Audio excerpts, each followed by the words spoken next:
Hello, hello, hello, everyone. Nice to see all of you back here on site, early and energized. I know I am.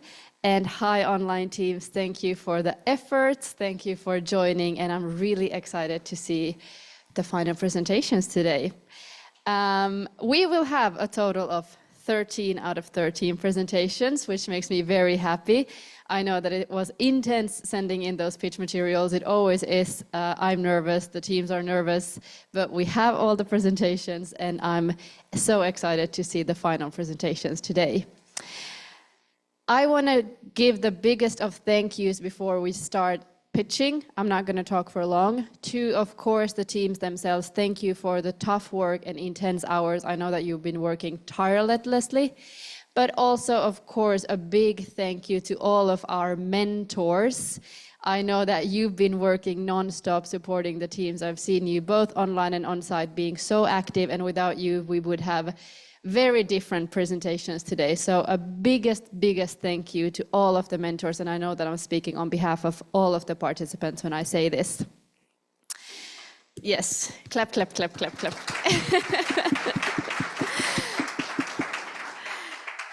And of course, our new superstars of the day, thank you in advance for the jury for joining today to evaluate these presentations. We have both Francois and Olivia here on site. I hope you can see them yes, now you can see them online as well. And thank you for joining, nice to have you. And then we will have Annabella and Connor online. I saw that you guys are both there. You can give a wave if you want to.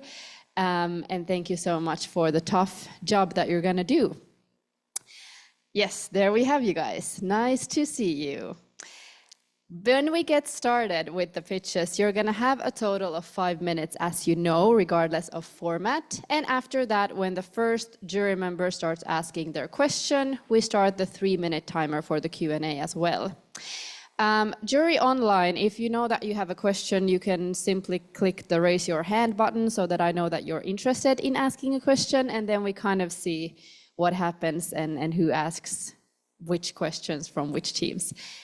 Not very structured. Questions before we get started? We are happy. I'm going to give you a break in between after the 7th presentation so that the jury first and foremost can kind of reboot their brain and all of you can stretch your legs a little. So we're going to do 7 pitches, 10-minute break, 6 pitches, just so you know. So we might push the 11:45 lunch a little and do a bit of a shorter deliberation. We're still going to stick to the 12:45 award ceremony. So the only people that are suffering a bit from this is the jury making a faster choice, let's say. But we're fine. It's all good. I think we are getting settled here still with the final details, and then we can get started. Excuse me? For the first, Can I ask a question? There we have the correct slide. Why would I be prepared? For the first team today, we will see an online pre-recorded video presentation, right? Perfect. From Team 1 Virtual Ships. You guys can already get settled on the line and be ready to answer the jury questions. I see a raised hand, by the way. Is that? Yes. Do you have a question, Arthur? Yeah, please. Can we? I wonder if I could share my slide to control the flow. You know. Yeah, but you're fourth. I would be right? giving the presentation for Team 4 from remote, and if I can share my screen, it's easier for me to control the flow of the slides. Yes. So when you are presenting, you will share your own screen. Perfect. Thank you. Yeah. And then if for some reason we have your slide decks, of course, if something happens and you can't share your screen, then we can bring up the presentation. But as a default, it's better that the online live teams share their own screen. Excellent question, Arthur. Thank you. Are we ready? Not yet. I should have prepared a joke or a dance or something. I always say that I will learn to juggle for the next time, and I never do. So I'm sorry, I can't do anything. For next time, I will. We are getting settled. It's still fine. But yes, team one can already get ready to answer the tough questions after your pitch. And I see a lot of cameras on, which makes me very happy. You guys are following my instructions perfectly. It makes me happy to see you. And I will go and inspect. Commercial break.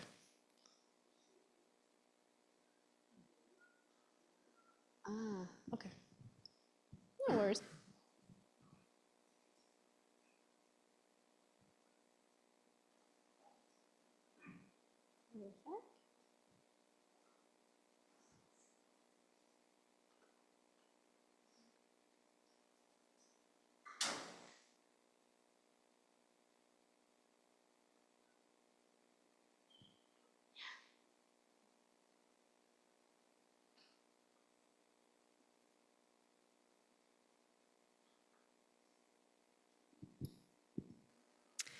Keeping you on your toes. We're almost there.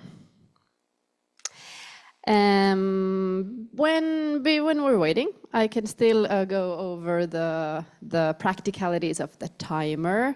Where you now see me, you will see a timer going down from 5 minutes to 0 when you're doing your pitch. And for the on-site teams, you're going to have it in front of you as well. Now we are ready. Excellent.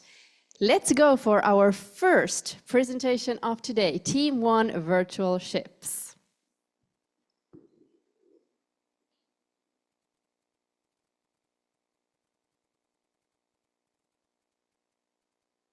We are the Parcels team, and we thank the EDITO-Model Lab for hosting this fantastic event. Our problem is that tracking virtual particles through terabytes of ocean data requires efficient data access and memory usage. We developed Parcels, a highly customizable Lagrangian simulation framework. Parcels and its family members, virtual ship parcels and plastic parcels, are used by dozens of groups around the world, very often on hydrodynamic and biogeochemical data from the Copernicus Marine Service. However, many users struggle to ingest the data. We try to make it as easy for them as possible, but it remains a long and winding road to get parcels going. And that is where EDITO comes in. Because on the EDITO platform, we can bring parcels directly to the data. By directly ingesting the X-ray datasets from the Copernicus Marine Toolbox, we make setting up parcel simulations extremely smooth. During the hackathon, we were able to directly ingest the Copernicus Marine products and thereby set up parcels as a process on the EDITO-Model Lab. So let's check out 2 real-world workflows. Virtual Ship Parcels is a tool used to plan and conduct a virtual seagoing research expedition, receiving measurements as if they were coming from an actual oceanographic instrument, including CTDs and drifters. Relying directly on Copernicus Marine data, expeditions are possible anywhere in the global ocean. Designed for users in the oceanographic research community who, for example, are planning an upcoming expedition, we present here some of the tools associated with Virtual Ship, which make expedition design and planning streamlined and intuitive. During the hackathon, we've been able to get Virtual Ship running successfully on the EDITO-Model Lab, leveraging the Copernicus Python toolbox to stream the Copernicus Marine data directly into Virtual Ship workflows. Here you can see a Virtual Ship expedition running in the Model Lab, simulating CTD casts and drifter deployments. This is a really exciting step for us and means that we can open up Virtual Ship usage to a wide variety of new users with data fetching and storage on local machines no longer a concern. Suddenly, the ability to simulate oceanographic expeditions and direct access to global ocean datasets are at your fingertips. Plastic Parcels is a Python package for simulating the transport of plastic pollution in the ocean. It's intended for marine pollution researchers, fisheries and marine protected area managers, and policymakers. It provides a modular and customizable collection of methods, notebooks, and tutorials for inspecting virtual plastic particles with a wide range of physical properties. The tool models the effect of ocean currents, wind-induced drift, biofouling, and turbulent mixing. Plastic Parcels also provides global particle initialization maps that represent best estimates for plastic pollution emissions along coastlines, from river sources to open ocean from fishing-related activities.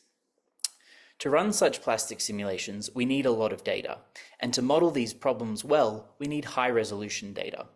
EDITO solves this pain point for us. Here, we show a quick simulation of potential plastic pollution released from Italian-flagged fishing vessels in the Tyrrhenian Sea. During the hackathon, we ran this simulation on the EDITO-Model Lab, using a whopping 13 different Copernicus marine datasets. Each plastic particle is advected using the full 3D ocean velocity fields, and at some point starts to sink to the ocean floor due to biofouling of their surfaces.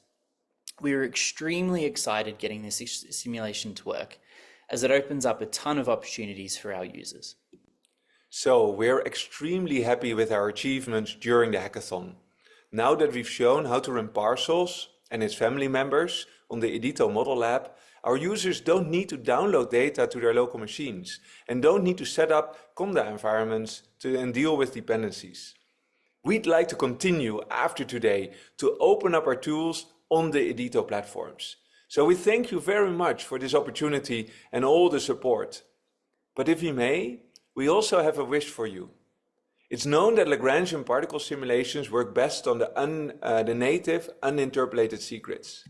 So it would be fantastic if we can help you also make these accessible as X-ray data stores. Thank you. Thank you, Team 1. Excellent work and excellent first presentation. Thank you, guys. We are jumping into our first set of jury questions, and I will bring the on-site jury a mic so that the teams can hear you. And maybe we'll start with an on-site question. How do you feel about it? Perfect. Could you explain quickly how your solution, especially the one about plastic, is innovative, since a lot of plastic simulations already exist? Yeah, good question. So to run these plastic simulations, you need a lot of different data, the hydrodynamics, the biogeochemistry, wind, waves, and getting all that data is really difficult. And what's innovative here is that the data sits on the cloud next to the notebooks. So it was really easy for us to just connect the data straight into our simulations. Usually you'd have to download all of that, but for us, it was as simple as a few lines of code to set up the data, and boom, we're running. Excellent. Thank you. Next question from the jury, online or on-site? On-site? Very good presentation. First, a question, how long, I mean, for the examples you were showing or the experiments you drove, how long did it take to run them? I mean, is it something you could run interactively, or do you have to wait for quite a time before getting some answers? And second question, because I don't know Parcels at all, is it possible to interact during the computation? I mean, just to adjust some parameters. So for the plastic simulations, we simulated about 10,000 particles for 30 days, and that took only about 3 minutes. So you can run them pretty interactively. And with the simulations, you can stop them, change a few parameters, and then start them again. So it is quite fast and I'd say interactive. For virtual ship, yeah, it's a similar case that we're talking on, matters of on the scale of minutes, not hours or days. And again, yeah, flexibility, and that's because it's all built on the Parcels underpinnings, and so that allows us to apply all these principles to all of the Parcels family members, I suppose. Okay, but this is assuming a certain resolution for the, because I think you have a gridded model. So if how do your model will scale if you want to have more precise results? Well, so the scaling is in a number of particles mostly. So if you run more particles, then it takes longer, obviously. And that is indeed what a user can choose to do. The good thing about the EDITO Model Lab, and that's why we're so excited about getting parcels on EDITO, is that actually we found out that the hydrodynamic data ingestion, so getting the flow fields, the biogeochemistry fields, getting them into parcels is super quick, quicker than anything we've seen before on our own systems, because we're putting parcels right onto the data. And that means that the scaling is even better than if users would do it locally, or the HPC systems that we have here in Utrecht, for example. And here, excellent timing, I have to cut you off. Thank you so much for the questions. Thank you again, team. Very well done. Thank you for hosting us. Thank you. And for the next questions or next team, we can start with the online jury. Perfect. Excellent trial run. Let's do it 12 more times. Jury, I will give you a minute or so to write down your scores in the sheets, any comments you might have that you want to bring up in our discussion later. And while I'm at it, I will get my clicker and already slowly start warming up for the next team, Met Norway. You guys will be sharing your screen, right? Am I correct, Martin? Well, I will try. Perfect. Yeah. Let's see. You can already bring it up, yeah, if you want, so we see that it works. Yeah.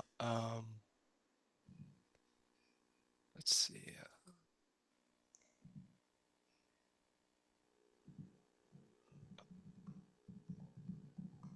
So are you seeing anything now? I'm seeing something, but I'm seeing mostly black and gray. Is that correct? Should No. I be seeing something else? Yeah, you should be seeing my slides. Let's see. I think if you go into presentation mode first and then share your screen, like sharing that window, then we will see it. Right. Yeah. Zoom is tricky sometimes. Yeah, no, the thing is, it only says desktop one, so I'm not able to share a single window, it seems. But I can try sharing my whole screen. Yeah, try that. Yep. That's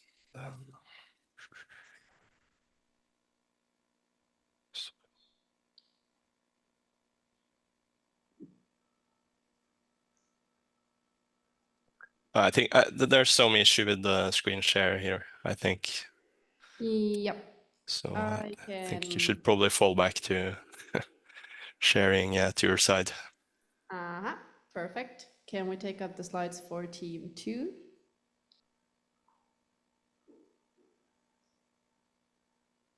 Perfect. And then let's make it big. Excellent. Whenever you are ready, we are as well, right? Jury is ready. Your 5 minutes start when you start speaking. Good luck. Thank you. So yeah, thank you for organizing this hackathon. It's been fun. I wish I spent more time on the pitch rather than only doing coding, but let's see how it goes. So motivation is to do drift trajectory modeling for search and rescue operations. But we can also run trajectory simulations for icebergs and oil spills, containers, and so on. So the important factors here is that we want on-demand simulations. We want fast results, and we also want to be able to run ensemble predictions with many parallel realizations of the model to be able to say something about the uncertainty. And the GPU ocean model addresses these needs. It's an ocean model with an online drift trajectory model. So the traditional three-dimensional ocean models are generally Fortran-based codes. It's typically hundreds of thousands lines of code, and well, they're pretty hard to get into. And basically, it requires a supercomputer to run any substantial domain size with these types of model. So instead of this, next slide, please. We have made a simplified two-dimensional GPU accelerated ocean model. So it can be run from anything from a laptop with a GPU and scale up to supercomputer size, like well, the EDITO platform. It's Python-based. It has a relatively small code base, like 1,000 lines of code. We can. I'll say next slide. Sorry. Yeah, so we are using shallow water-based explicit numerical schemes and GPUs for acceleration. And this combination makes us able to run very, very fast simulations. We're talking about at least 10x speed up compared to the traditional ocean models, but often we see hundreds of times of speed up. So next slide, please. Yeah, so what is the GPU? Well, it was developed to be able to compute the pixel color of well, each pixel on your screen several times a second. So it's a very parallel computer, but it's not limited to compute colors. You can also compute stuff like sea surface elevation or temperature, of course. Next slide, please. Yeah, so explicit numerical schemes are implemented as stencil computations, which are very similar to just computing the pixel color because it's embarrassingly parallel. So you only need a few of the neighboring cells to be able to compute values such as current, for instance, for the next time step. So this matches very well with the computational model of the GPU. Yeah, next slide, please. Yeah, so why are we turning to GPUs? Well, in the beginning of the 2000s, we saw that single thread performance were leveling off due to the frequency leveling off. And the only way to really get speed up after that is to go to multiple cores. And the GPUs are kind of the extreme version of a multi-core processor. And we also see GPUs now in all the like new systems on the top 500 list that generally are get their compute power from GPUs. Next slide, please. Yeah, so there's basically 4 different ways of programming GPUs. You have third-party libraries and backends like MATLAB or TensorFlow. You have the directive-based approach with loop unrolling and where you insert pragmas into the code. Or you can write your own small programs or kernel which run directly on the GPU, which is the solution we went for in GPU Ocean. That makes it flexible and very efficient. Next slide, please. Yeah, so GPU Ocean is a GPU accelerated simulation framework for running large ensembles of simplified ocean models. It's nested into Norway's operational coastal ocean forecasting system. So we can get initial conditions and boundary conditions from our operational models. And on the left, right-hand side panel, you see a comparison of our operational model and 3 different resolutions of the GPU Ocean model after 24 hours free run. And we see that there... and there, I'm sorry, I have to cut you off. Okay. Very well done, and thank you, team. But fortunately, we have 3 more minutes for Q&A. Thank you so much, Barn, and sorry for the clicker work. Luckily, that's not my main job. We will jump straight into our 3 minutes of jury questions. Do we have an online question from Annabella or Connor? Yes, Annabella. Hello, good morning. First, thank the presenter for the presentation and the work. My question is very simple. Can you summarize how you take advantage of EDITO's work for your project? Yes, so basically you can run GPOcean in two ways. You can run it in interactive Jupyter notebooks, where you then can define your simulation, your domain, and your start and end times and so on, and configure the simulation and run it, and then you get simulations directly in the notebook. You can also run it as batch jobs if you want to run, like, say, larger ensembles. You can submit this through auto-submit. And that's not yet implemented, but the end goal is to be able to run large ensembles on Mare Nostrum through the EDITO platform. And also, of course, be able to share data from simulation data from GPOcean on the EDITO platform. And the input data from the operational models at MET are read from our threads servers here at MET. Perfect. Thank you. Do we have another online or do we have an on-site question? On-site, Francois, please go ahead. Thank you for the presentation. A quick question. It's you are running only 2D simulations? Yes, correct. Correct. And the next question is maybe because your development is based on ROMs, right?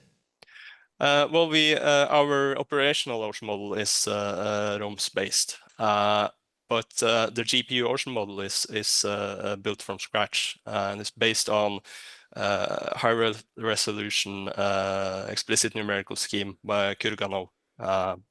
But there's also, I mean, we have three or four different explicit numerical schemes, so you can choose between them. And this is meant as a complement to the operational ocean model, right? It's not a substitute. But we see that for like a time span of 1 to 3 days, this gives us pretty good results, and it's way more efficient than our operational model. Yeah, the next question is here for the hackathon. Where did you run? Which system did you use to run your simulations? You have 20 seconds to answer. Yes, well, we run it on the EDITO cloud. There's a few GPUs there, which we were able to utilize, but the end goal is to be able to run on Mare Nostrum. So we're not quite there yet. Okay. A last question. I'm sorry, I have to cut the Q&A off at this moment. Very sorry. Excellent questions, though, and excellent answers. And thank you all together, team 2. Yeah, I'm sorry, I'm very tough on the final day when it comes to these 5 + 3 minutes. It's not my favorite, but I have to be. It's our Thursday. Yeah, it's your third. True. Oh no. Well, thank you in any case. And again, I give the jury a minute or so to write down your scores, both online and on site. And while I do that, we will warm up for our first on-site team. Are you ready to come and pitch? No, you don't need your laptop, no, unless you want to have notes or something. Yeah. I will remove myself. I will give you the clicker.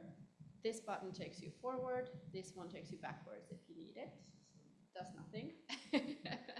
You will see your timer there and it will start going down. You start speaking and you will hear a sound after 5 minutes if needed. The mic is your friend. Thank you. And let's see when it looks like you're ready. Team 3, yes. Perfect. And we can bring your slides up already. First slide.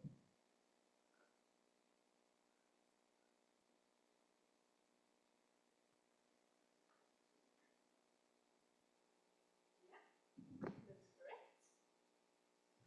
I think we are ready. Whenever you are, team 3. Thank you so much. My name is Álvaro Pascual. I am part of the team 3, which is composed by Estefania Silviotti, Marcos Garcia Sotillo, and myself, usually.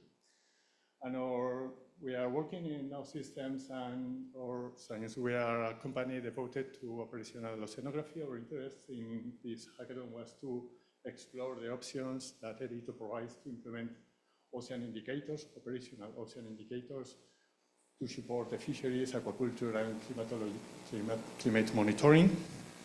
We have focused in an example, which is the implementation of a coastal upwelling index in 3 different regions. And well, our objective was to find what the options of the EDITO platform in this context, and to create a service for users that could be run under demand.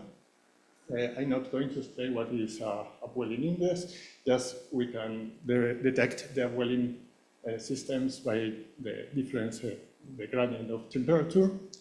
And our pilot site was the Western Iberian Peninsula, the Galician Raya de Arosa, because we have a project, the Molly Malone project, where we are supporting and providing information for farms in the Ria de Rosas, and they are asking for this kind of products. And also we are exported our example to Africa, Northwest Africa, and the case of Peru, the upwell in Peru. Well, this is this indicator was firstly presented in the Ocean State Report, but back in 2016. This indicator computes the difference of the temperature of the ocean in a specific latitude, so making a mask of the domain. And here you have an example of the parameters that the program uses. And as you can see, there are 3 main different parameters that I think are interesting. The user can define the period of running, the spatial domain, and also the list of Copernicus datasets that are used inside the program. And so, since you have a list of Copernicus datasets, the user also can prioritize what dataset he wants to use. And well, regarding the advances during this hackathon, we have implemented this program as an EDITO service that can be shared with other users. And we have also worked in the computational optimization of the program by exploring options of parallelization of the heavy load functions, obtaining a 40% of improvement in the function efficiency. And here you have an example of the results of the service. Here we provide the climatological domain we are working in. For example, here we are working in the coast of the Iberian Peninsula, the Hof-Moller diagram with the time series of the coastal upwelling index, an analysis of trends of the coastal upwelling index, and also the product that is demanded in the context of the Molly Malone project, which is this kind of plots where they can analyze the year, the evolution of the year, and the state of the upwelling in almost real time. As you can see here, we are mixing information from many different databases, from, for example, multi-year, the interim product, and the near real time. And here you have the results applied in very different domains. For example, the Northwest African domain, the Northwest African coast, the coast of Peru. In this case, we are using data from the global reanalysis and global interim product. And well, here is a list of the benefits that can be obtained by implementing this kind of marine indicators in platforms like EDITO. In my opinion, one of the most interesting is the on-demand execution of indicators, but there are a huge list. And for future progress, we propose to create an indicator, a service that is open for all users that could use just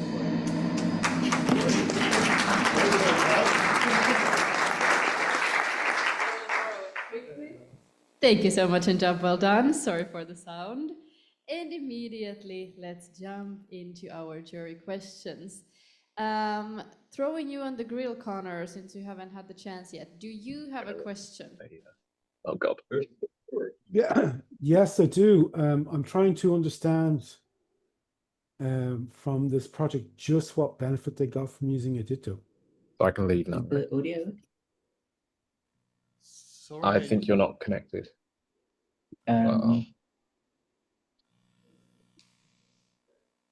What was the question? Sorry.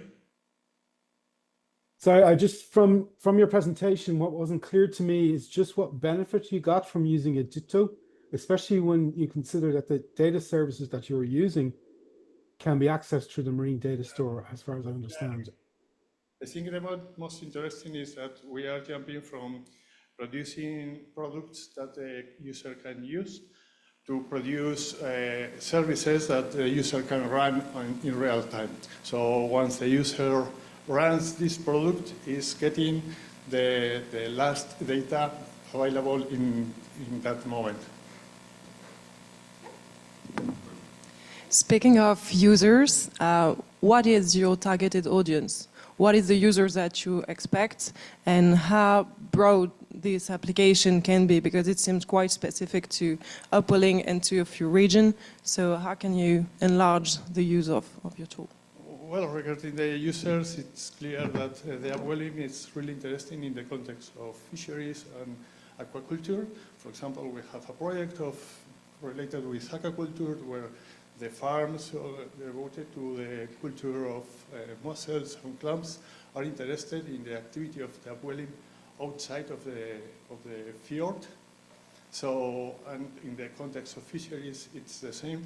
The upwellings are strongly related with fisheries, so they can have an index informing in real time about what is the activity of the upwelling, and also the spatial variation of the upwelling. They can go to specific sites where the primary production is higher because the upwelling is higher. It is also interesting for climate monitoring, because as you saw in one of the presentations, in one of the slides, we, for example, in the Iberian Peninsula, we find the evolution of the upwelling. There are a statistical representative trend. Yep, a short question and a short answer. Quick question, sorry. Thank you. Are you getting feedback from your customers, between quotes? I mean, how useful they are finding this this tool?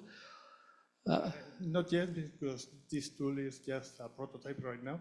But as I said, this is a product that is demanded in the project Molly Malone.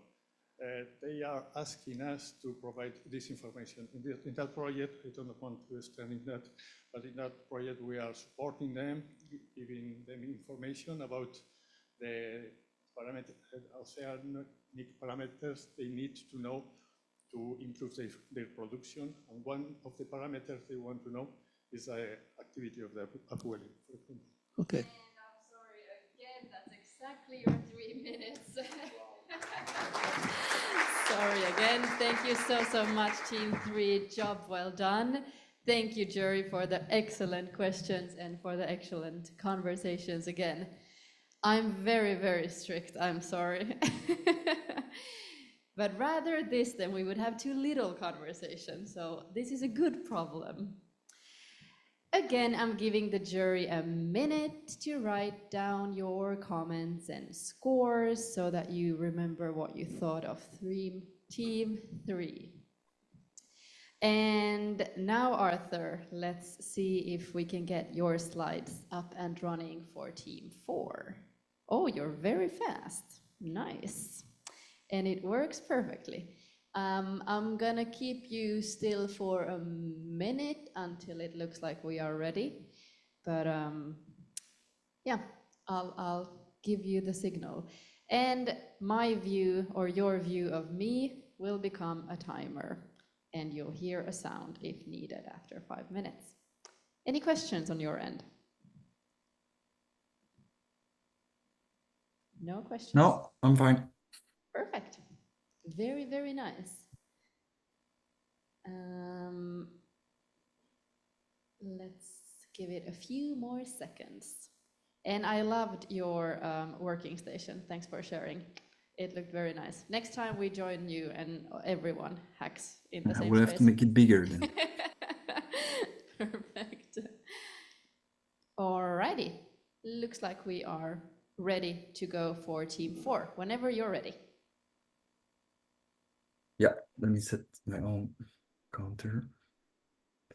Okay, so hello everybody. Thank you for having us. We're Pinkfish, we're from Belgium, and we love the ocean. And because we love the ocean, we want to protect our interaction with the ocean and protect the ecosystem services.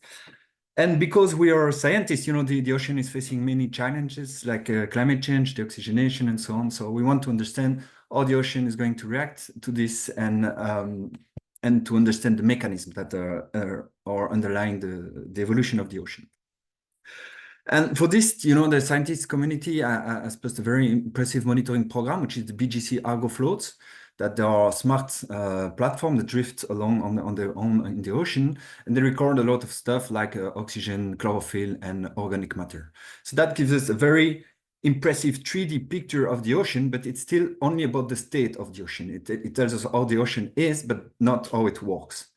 It doesn't tell us about the mechanism, chemistry, physics that drive this evolution. And these are the things that we can, so about the understanding, things that we can access in 3D models. So as has been said before, those are very heavy models, 3D with physics in NEMO and biogeochemistry, for instance, in Pisces model.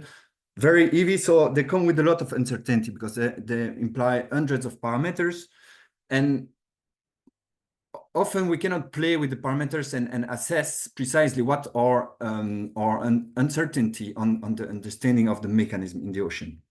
So what we propose with Pinkfish is to focus our effort of understanding, and that means doing complete simulation with all the mechanisms involved in this biochemical model, but only along 1D simulation set along the track of the Argo float, so that we actually explore it, our understanding from the model, but focus specifically where the observations are available, which is along the track of the Argo floats.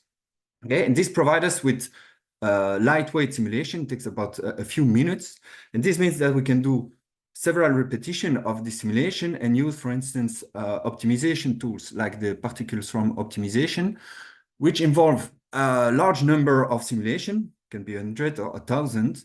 And this allows us, for instance, to explore the parameter space and to find out where, for which value of the parameters we have the best match between the model observations. And that's very important because having a big number of simulation also tells us about the uncertainty of these key indicators.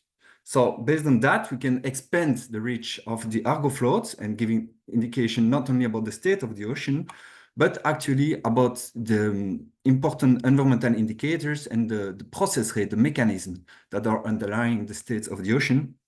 And we can deliver that to the community with an estimate of the uncertainty. So the last step is to compile this in a visualization app that's for key indicators specific to certain thematics like climate change or fisheries, gives also a range of the uncertainty set along the Argo track, but there are Argo all over the place. So that's coverage of the global ocean. So you might wonder, okay, but what about EDITO? Where did we use EDITO in this process? Actually, we use EDITO all over the place. We use, once we have selected an Argo and get the coordinate of the trajectory, we can deploy Python notebooks or Python code with ArgoPy to extract the data from the Argo.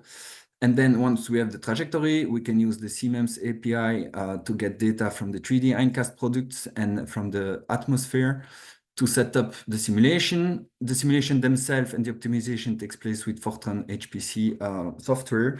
And then we can deploy the Shiny app. So we had some struggle, in particular to access the atmospheric data and for the deployment of the app, and most of all, to finally get a recording of our working app. So we have to do with snapshot of the app. Very sorry for that. It's actually running live on the EDITO. But we can only show snapshot for the moment. So our app, yeah, you show the trajectory of the floats. You have observation from the float. Here we selected chlorophyll and the corresponding variable from our 3D simulation. You can select other variables like the oxygen.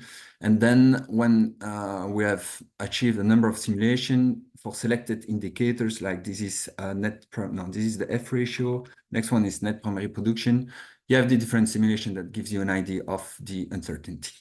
So that's it for us. Thanks a lot for the wonderful tool that you have given to the community. Thanks for the EDITO community. Perfect, exactly 5 minutes. Woo. Thank you so much, Arthur. Well done, team 4. And you already know what happens next. Let's jump into our Q&A. I'm gonna check, do we have someone online or do you guys have an on-site question? Connor and Annabella both raised hands. Annabella, let's go with you first. Okay, a very nice workflow with a lot of use of EDITO. My question is, from my point of view, what you have done is mostly focus on the process understanding and the research community. How difficult it would be to implement your workflow to the full three-dimensional processes? You mean running, but the key is that to do the parameter optimization and to have access to uncertainty, you need to be able to have many simulations, about hundreds or 1,000 of them. So that's why we want to focus our effort on 1D, because those are very lightweight. But once you've done this, you have also the value of the optimal parameters, or the range of the uncertainty on the parameters along different tracks. And this means that you could think about running 3D simulation where the parameters themselves vary in space based on this first stage inference that you can do along the track. Because 1D simulation also come at a cost. They involve some simplification, like you don't have lateral exchange. So we can see that as a way to infer the spatial variability of parameters that can be then exploited in 3D simulation. Okay, thank you. Thank you. Connor, your turn, please. Yes, thanks, Arthur. I have two questions, particularly to EDITO. Nice workflow there. The question I have, question one is, I assume you're running your notebooks on EDITO. So, but I see that from your workflows, technically you can run them from the desktop. Did you do a comparison between the two? And then secondly, which was the slowest step? You said you had problems with the ECMWF CDI. Was that the slowest data flow step? Maybe Florian wants to answer? Well, the first question about the difference between the notebook on local scale, on local laptop, and the EDITO, we didn't compare the two. But I checked some Gotham simulation on EDITO, and Arthur did it on his on his laptop, and it was fast. And the bottleneck that we had, it was ERA5 indeed. It's not available on EDITO, and the API of ERA5 is really struggling sometimes. So we wanted netcdf in output, and it's also, it's a non-mature output. So usually you need to get zip files or other types of files. So it would be nice to directly have them on EDITO, because we lost a lot of time. Sorry, just on that, did you look at ERA5 on the other cloud providers like Amazon or Microsoft? No. Okay. No. On the climate data store. Okay. Thank you. That was very interesting. Perfect. Thank you so much, Connor and Annabella, for the questions. Thank you for the answers. And we have again completed yet another 3-minute Q&A. You guys are keeping excellent time. Thank you very much. And again, a big congratulations to Team 4. You can't see us all, but we're all clapping ahead. Perfect. Again, jury, I will give you a second or minute or so to finalize your thoughts on Team 4. And slowly I will transition into Team 5 as well. And this is, but video, right? Yes, good. I remember correctly. We will see our second pre-recorded video next. It will be streamed by us, so no stress on that side, but Team 5 can already get ready to answer the jury questions after. But again, I am giving it a few more seconds or so, so that we are ready for Team 5, Monte Alto. I think we're ready. Let's roll the tape. Team 5.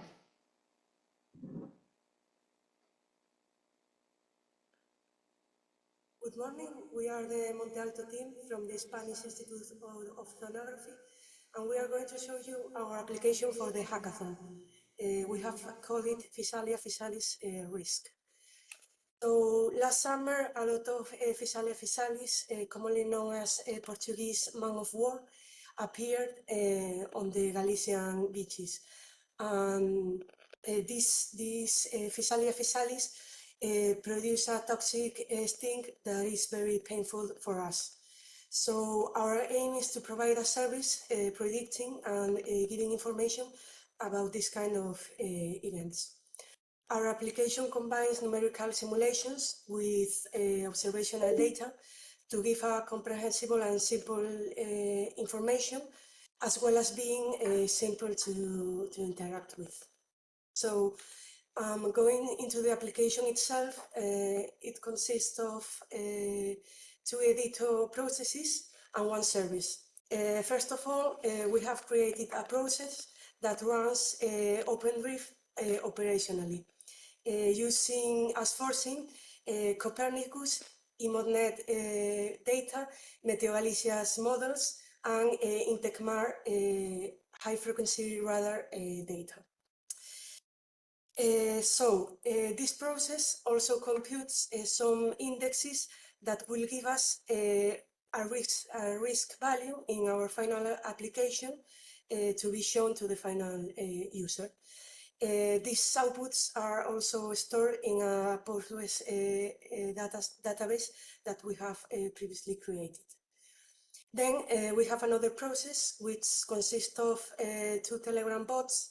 The first one provides the logs of our process, and the second is a channel with AI interaction using natural language for asking for specific data to assess the risk of Physalia physalis reaching the coast. And finally, we display the OpenDrift outputs alongside the observational data in a Grafana dashboard. Here I show you the link to this dashboard. Now we will give you a demonstration of the 2 ways that have been developed to interact with the data generated by the backend. We have created a bot into Telegram that uses the Gemini AI API to process user information using natural language. Users can ask the system about the general conditions along the Galician coast, or about the risk of Portuguese man-of-war arriving at a specific beach. A Grafana dashboard has been created and connected to the PostgreSQL database, where the results of the OpenDrift models and risk indices are stored.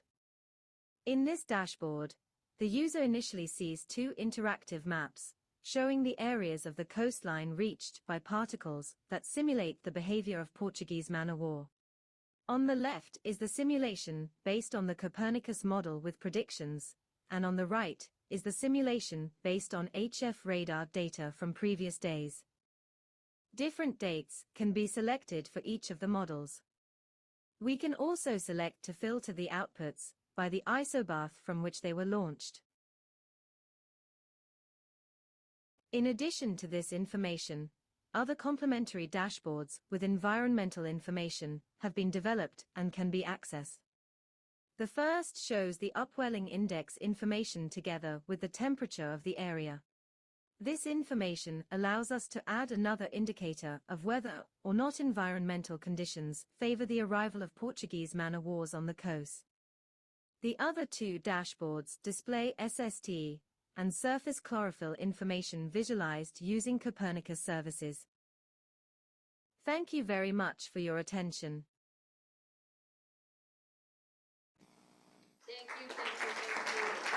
Team 5. Job well done. And again, I am going straight into our Q&As. Maybe we start with an on-site question this time. Yeah, thank you very much. Nice tools, actually, many of them.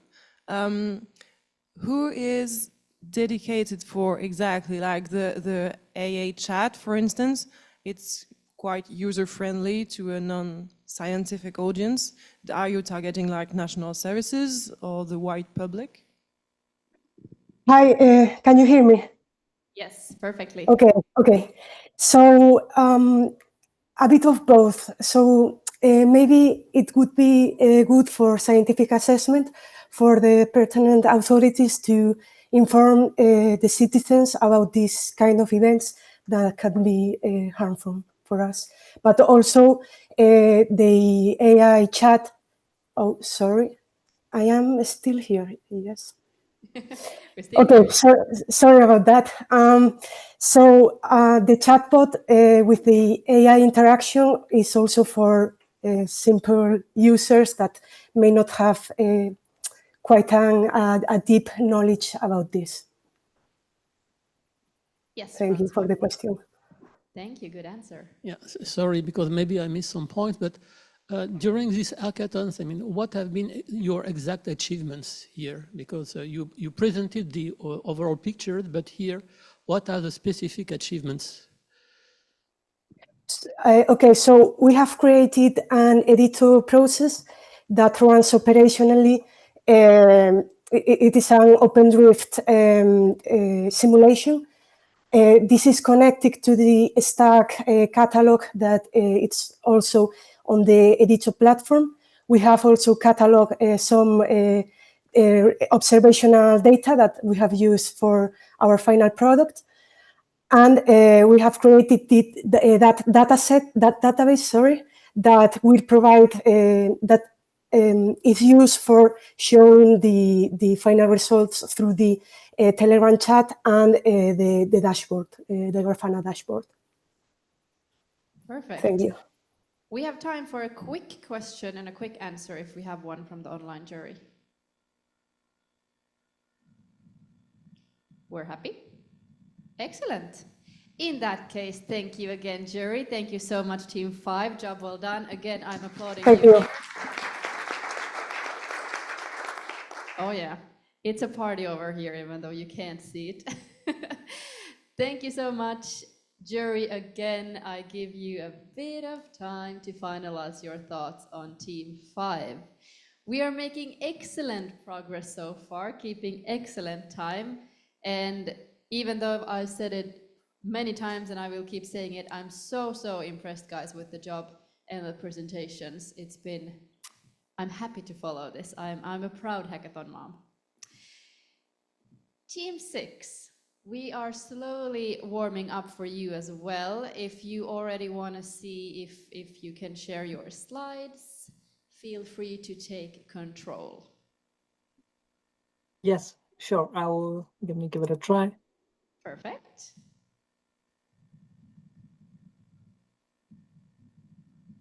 I can also do the clicker work for you, but you saw that I'm not very good at it. So let's see. Perfect. Are you seeing my screen? I'm seeing it, but not in presenter mode, like the full screen. Okay. Yet. And how about now? Yes, perfect. Excellent. I will still check that we are ready on our end. I think yes. Perfect. Whenever you are ready, Team 6. I am ready, so I can go now. Yep. Coastal landscapes. Yeah, I'll start now. Coastal landscapes are under pressure because of sea level rise and climate change. And this picture is one such example.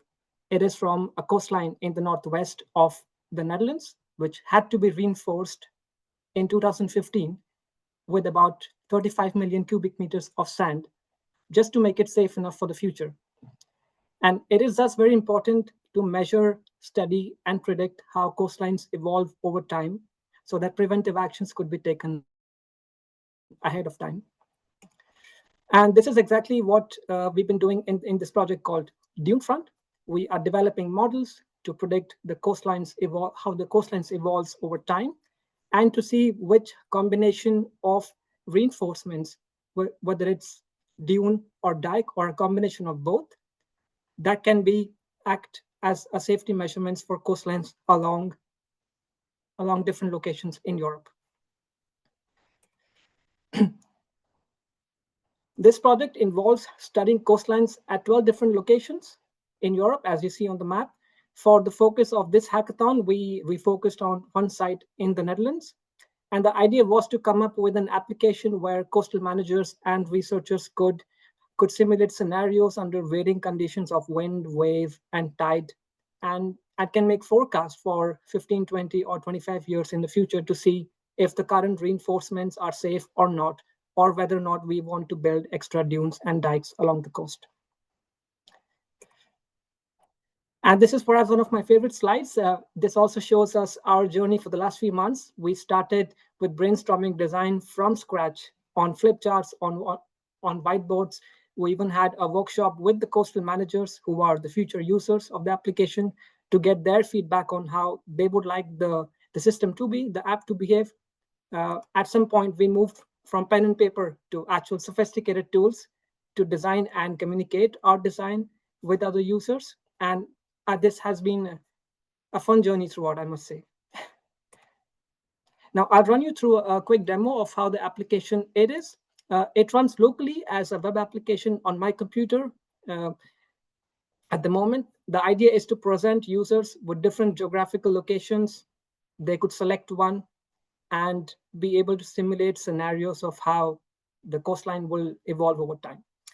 We provide options to specify parameters, for example, the time period for which you want to simulate, the coastline parameters, the coordinates of the coastline.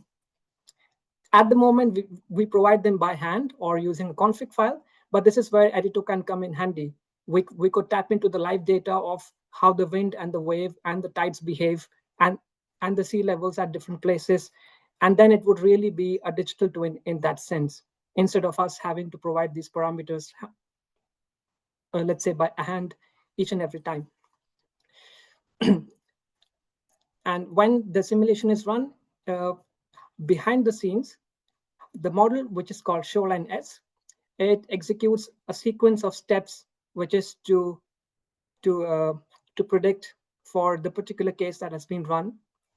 The output file is then registered in a database that is made available for users to see. One comment that we received from the users is that they wanted to have a list of all the results that has been run by them and also by others. And we provided, we have that implemented in the app. So we provide a list of all historical results that someone has run with a link to download the results file. What we don't have at the moment is the final plots, but we do provide a file which would be the starting point to generate any post-processing or plots that the users can then use to interpret. And I can show one example of one such plots where on the far left, you could see how much coastline has been lost in red, and against how much coastline we have gained in small blue patches, to give an idea on how it will evolve over time. Once again, a big thank you to the organizing team for this experience.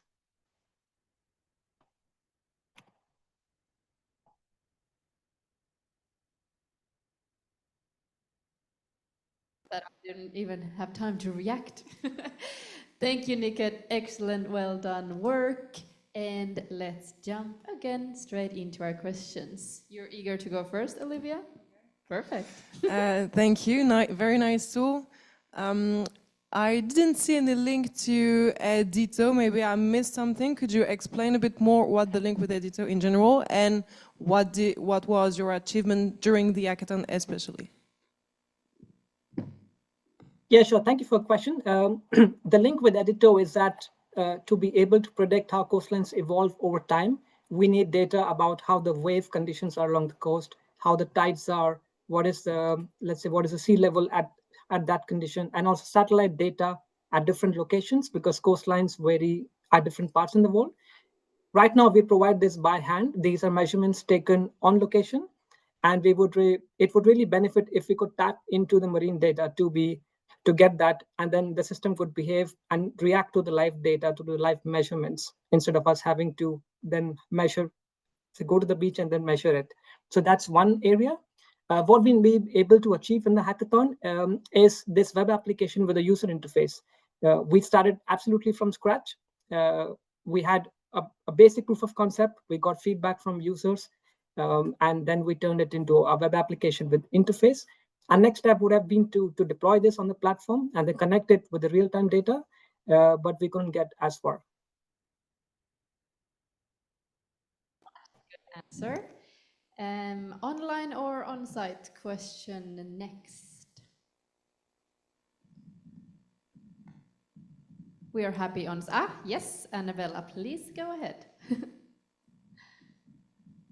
Can you please elaborate on what have you done of new regarding the products that you are providing to the users?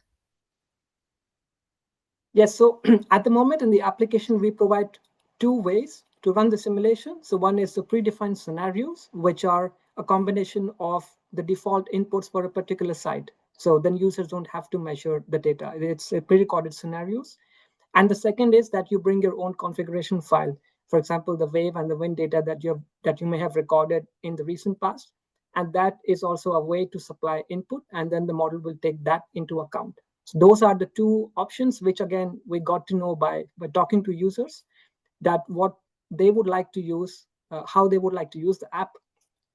And also, we provide a way to get access to all historical results that have been generated, because one of the goals of this project is to also collectively have insights across all the locations in the Europe that are showed in map, and be able to then take that into account. So we don't lose on the historical results that have been run on the platform.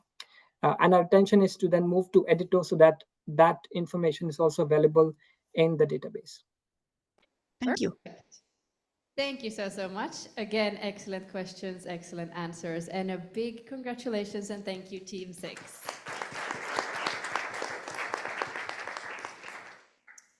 Very well done. And we have one more presentation to see before we go into a well-deserved leg stretcher, coffee break, whatever you need break. But before we go into that, we also do our first jump. You'll see in your score sheets that we're going from Team 6 to Team 8. It's still the next team in order, so nothing should be very, very strange, but just letting you know that this is no mistake. We're keeping you alert. Team 8, do we have you guys on the line, and do you want to try sharing your screen? Yes, I see you, James. How are you doing?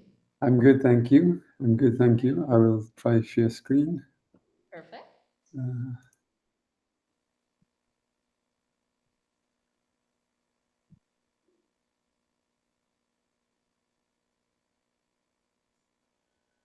Excellent. I see it perfect. I think we are also ready for you. So whenever you are ready, James, the floor is yours, and good luck. Thank you. Yeah, you indeed did keep me on my toes. I didn't realize it was my turn to go, but nevertheless, I'm ready. Sorry. And so, yeah, I'm James Gillard. I'm a product owner at Blue Oasis, which is a blue technology startup in Portugal. And for this hackathon, we originally had the idea to do some complex nutrient dispersion modeling. However, my modeling expert teammate was unable to join due to sickness. So at the last moment, I came up with a different idea. And my goal really was just to try and get an app live in EDITO, and then take that knowledge back to the team, because we have big plans to use EDITO in the coming years. So my app was Gap Map Planner, and this is the revolutionized seabed survey planning, and it's essentially an app which uses JEDCO and EMODNet bathymetry data, and just gives you this quick visualization on if there are gaps for low quality data or missing data. And it's towards the goal of seabed 2030, towards creating 100% map of our seabed. And yeah, it's just this quick visualization tool that helps survey planners. And so as I said, the value proposition of the app is we currently only have 26% of the seabed currently mapped to a high resolution. So I really wanted to get like a tool into the hands of MPA managers or marine managers, people who are maybe not as technically minded as like a survey team who could interrogate JEBCO and EDITO-Model data. And they could just quickly see, you know, in their territorial waters, the quality of the bathymetry maps. And so during the hackathon, I will get to a live demo next, but during the hackathon, I was able to build this app, build GapMap Planner. It's a React-based app. So I built and tested that on my local machine with working with dummy data, showing survey quality tiles for the Portuguese coastline. So I just picked Portugal because that's where I'm based. That's where all my dummy data was. I was able to Dockerize this app and push it into the EDITO service playground. So yeah, thanks to the mentors for the help getting that done. I'm not a software engineer nor a modeling expert, so this was a real big learning curve for me, and it was an amazing challenge. And now I have a live operational web app in the EDITO service catalog. So here's the demo of the app, GapMap Planner.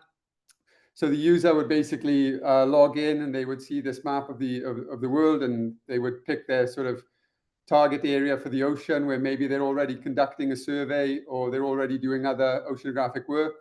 So they might quickly draw a polygon on the map in the area where they're currently operating in. And then very quickly in the operational app, this would go away and it would query on the fly data from JEBCO or EDITO-Model. And it would just give you this, it would run a logic, an analysis of the data, and it would just give you this very quick reference on if the bathymetry data is new and mapped to a high resolution, or if it's a poor resolution, maybe it's old data, maybe it's just single beam. And so it gives you this quick visualization on where maybe you could go and extend your survey and do some opportunistic mapping. Or even if somebody just wanted to plan a mission specifically around mapping these low resolution gaps. And so that's what I achieved in this hackathon. And for future developments for GapMap 2.0, it would be to access real data. I used dummy data for this app just because I really wanted to get it live in EDITO.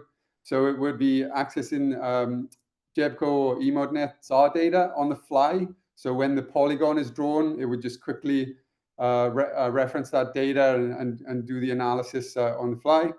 And then building that metadata analysis logic. So I really need to spend more time looking at how I would analyze the different quality and age and everything else of the bathymetric survey data.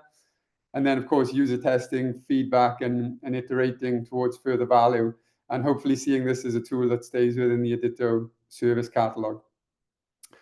So that's everything from me.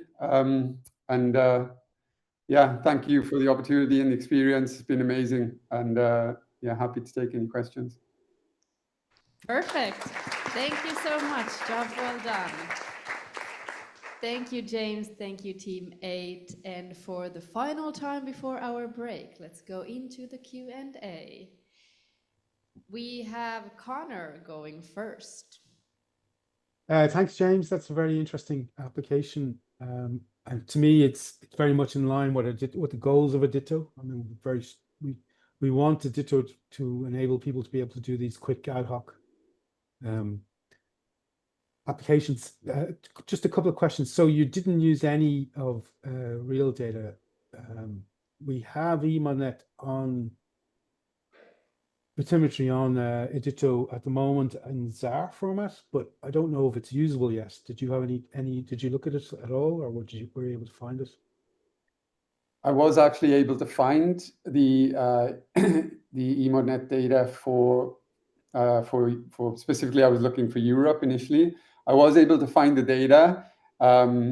It it was just me doing the hackathon. So I found the data. I saw that there was also a quality product, like a data quality product, also from EDITO-Model. So I put Jebco in there because I know they offer like the global data set, and one of the mentors also said there's already a data set from Jebco stored locally. But I did see the EDITO-Model products, and I would want to do a bit more of a further analysis of how I can look at the metadata from those to give this quick reference of quality. But I wasn't able to integrate with it, but I did see that it was there. And I guess that's where I'm hoping to leverage the EDITO and EDITO-Model, like the power of the co-location is you can draw this polygon and then you can quickly just get the data you need, the ZAR data, rather than download some big data set. And just the other point is not a question; it's just a point. We have actually metadata layers in the EDITO-Model portal, and we were actually considering about, it will go to EDITO if it's not there already. But we actually thought, we're wondering, would anybody ever use it? And actually, you've just demonstrated that yes, people would use it. So that's a good feedback from us for us to make sure that happens. Thanks, James. Thank you. Thank you. Yes, Francois, please go ahead. Yes, and thank you for this nice presentation.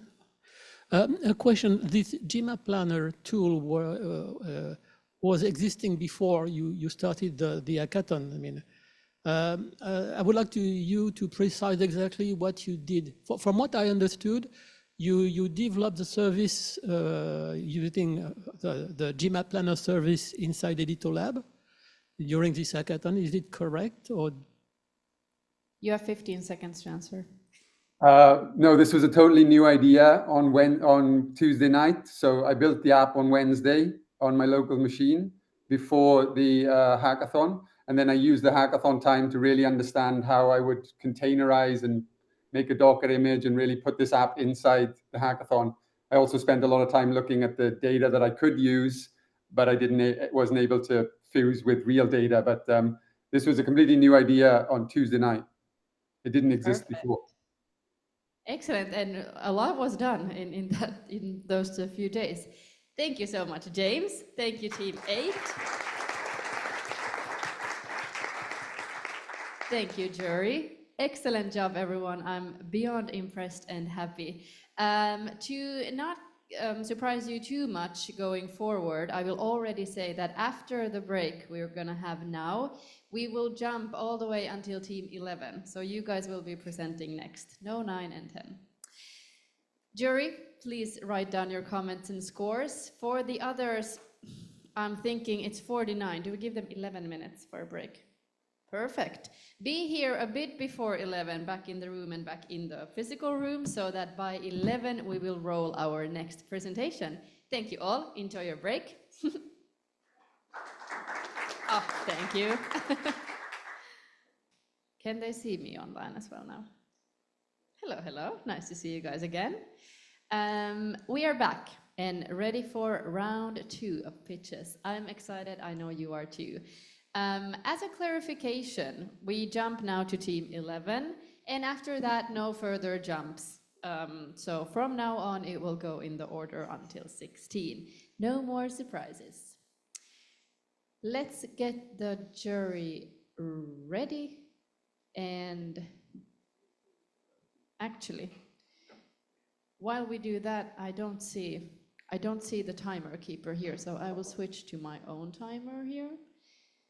Perfect. There we go. Staying flexible. Excellent. You will see the timer right there, and it will go down from 5 when you start speaking, and you will hear a sound if one is needed after 5 minutes. Are you ready? Just a quick note, because it's 11 o'clock and it's the Team 11. So I think it's very thin organization. Just to take the note on that. Whenever you are ready. Team 11. Okay, hello everyone. In behalf of the Ocean Downscale team, I'm here to present our perfect work, wonderful.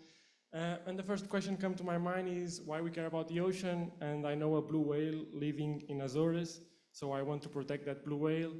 And we created a project called AMOS.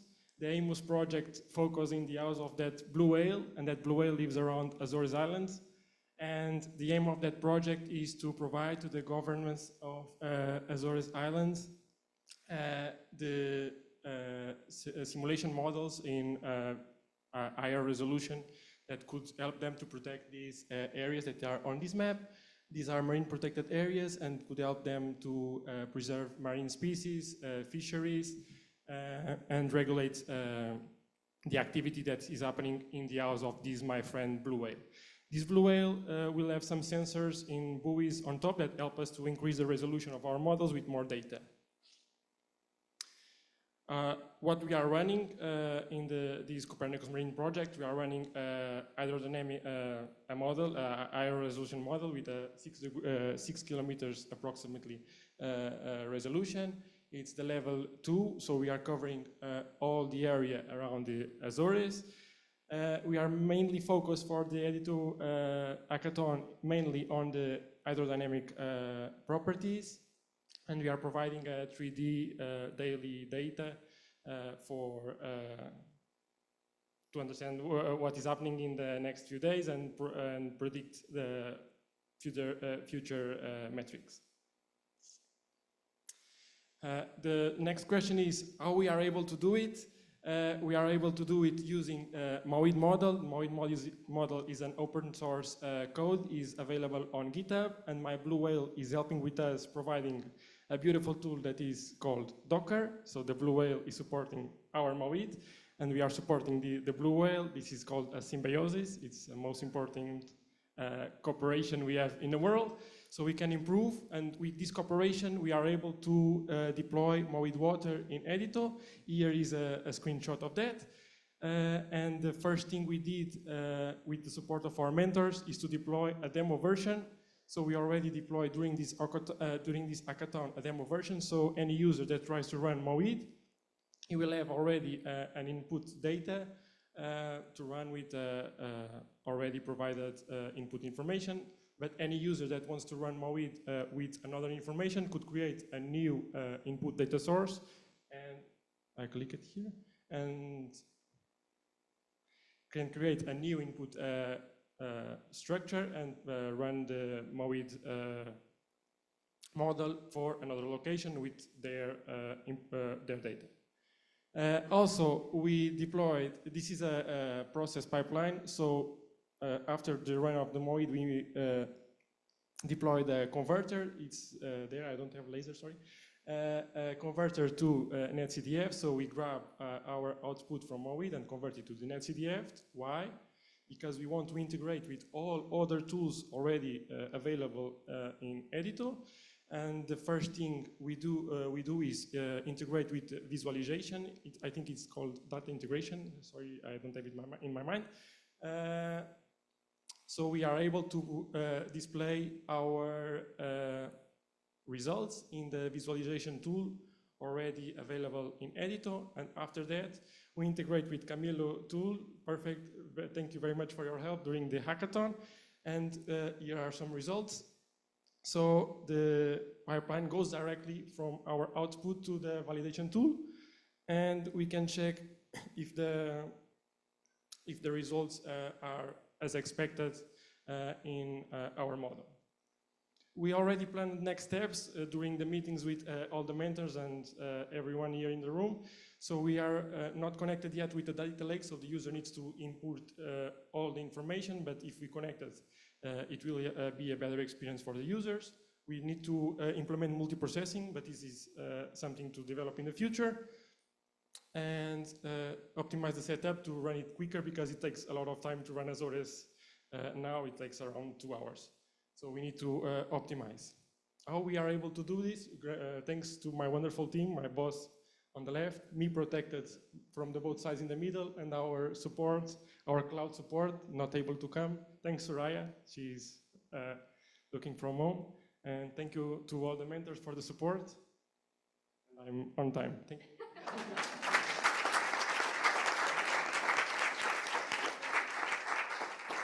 Thank you so much. Excellent job. And I will give the mic right back to you for the Q&A. Do we have an on-site question first, or do we have any online raised hands? Yes, Annabella, please go ahead. Thank you for the nice presentation. How does the work that you have been doing has an impact on the whale protection? Can you make the link, even if there's work to be done? I think the whale is a good story for this speech, but the whale live around Azores. I think some of them are really living there permanently, but some of them migrate through Azores. So it's an important area where they pass. So having a good marine protected area around the Azores Islands make us trust that they are not make an impact on the habitat of the whales. So many fishing boats that are illegal fishing around the Azores will not do it. Tourist boats, we can control them, and the buoys help us to understand where are the most important areas to protect. Thank you. Sorry, I didn't really catch what is the output of the models and of the work. And second question, do you plan to connect your solution with the data lake to have some to integrate some Copernicus data or the catalog? Okay, I'll answer the second question, the first one not. Yes, we plan to integrate because for now what happens is the user needs to input all the data from his side, and we plan to connect with the EDITO data, so the new user doesn't need to input all the information because we already have some information available on EDITO side. Regarding the output, first of all, to thank Rui for the presentation and everything, but this we made during this week, and then we decided like, okay, let's give it a go with a project that is a Copernicus National Collaboration Program project that is AMOS, and then we have some stakeholders, some for the marine protected areas is one of the use cases. The second use case is for fisheries, so we have some end users for each of the use case. Identified as part of in this kind of call, you need to have end users already identified when you submit the proposal. So some of the things would be, now at the moment we only tested hydrodynamic, but we will have also a biochemical model, and the idea is to get some outputs for each marine protected area, and also to link with some of we will do some campaigns with AOVs and more data, but our challenge during this week, okay, we have already a model, we have a Docker, how we put all together, and we try to link with many of the things that are already in EDITO. Perfect. Thank you. Thank you so much. With 10 seconds remaining, I think we will thank Team 11. Job well done. Thank you, team. Thank you, jury. I will get my laptop back. And we will again give the jury some time to collect their thoughts. And I will simultaneously, slowly warm up for Team 12. We will see an online pitch for Team 12, I assume. Are you with us, Simona? Yes, I see you. Perfect. Yes, I am. You can already bring up your slides and see that they work. Yeah.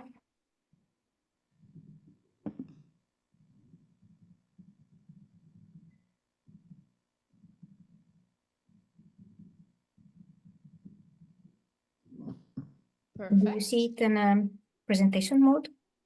I'm seeing it in presentation mode, and can we make it visible for the others as well?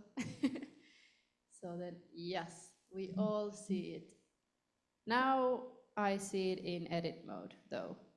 Okay. But what happens if you go into presentation mode? Because I tried. Then you might have to do the same, that you stop sharing first and Okay, go yes, as you were saying before, I do that. Yeah, Thank you. and then share. Sometimes it's tricky like that. We can try it out. Okay, hold on.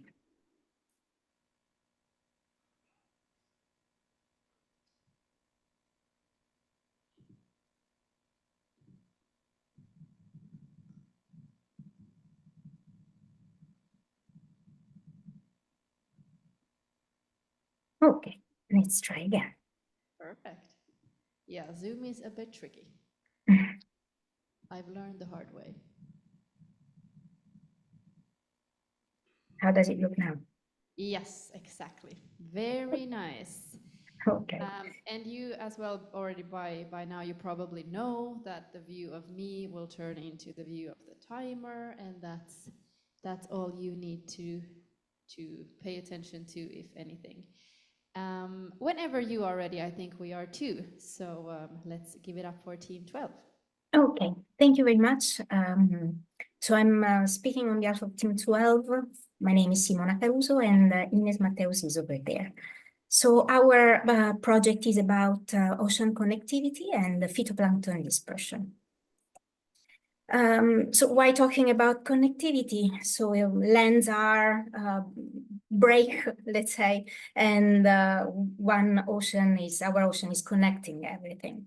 So many kinds of different types of connection, physical through currents, biogeochemical through nutrients, human with ships. And we decided to focus on biological connection and specifically to phytoplankton. Why phytoplankton? Basically because it's the base of ocean food webs. Through following phytoplankton, the idea is that maybe, well, whatever else may follow up. So an interesting idea for defining marine corridors. And connectivity study help forecast how ocean currents, temperature shifts, and nutrient change will affect phytoplankton distribution and productivity, generally speaking. What did we do?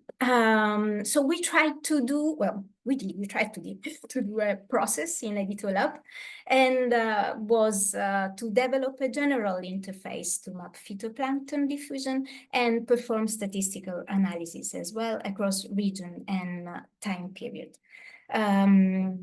These process offer insights into connectivity patterns, enabling comparison among study areas, year, and simulation timescales.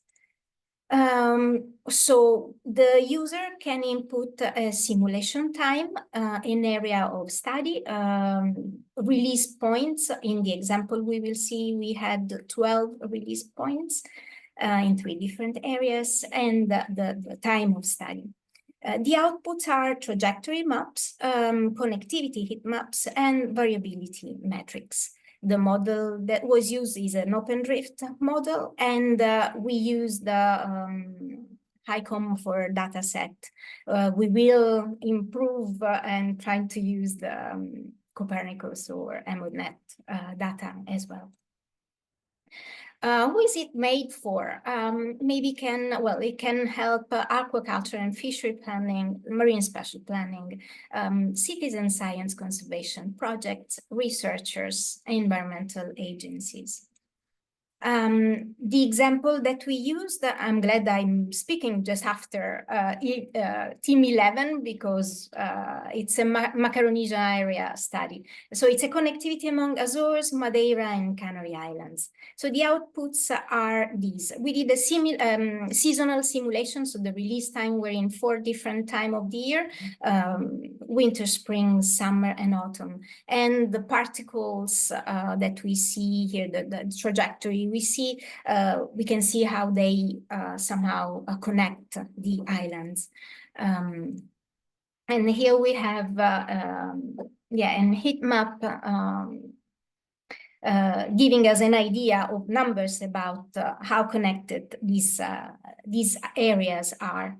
And finally, here we have the last plot that tells how much Madeira and Canary are connected, how much the Azores retain, or how much it goes towards the open ocean.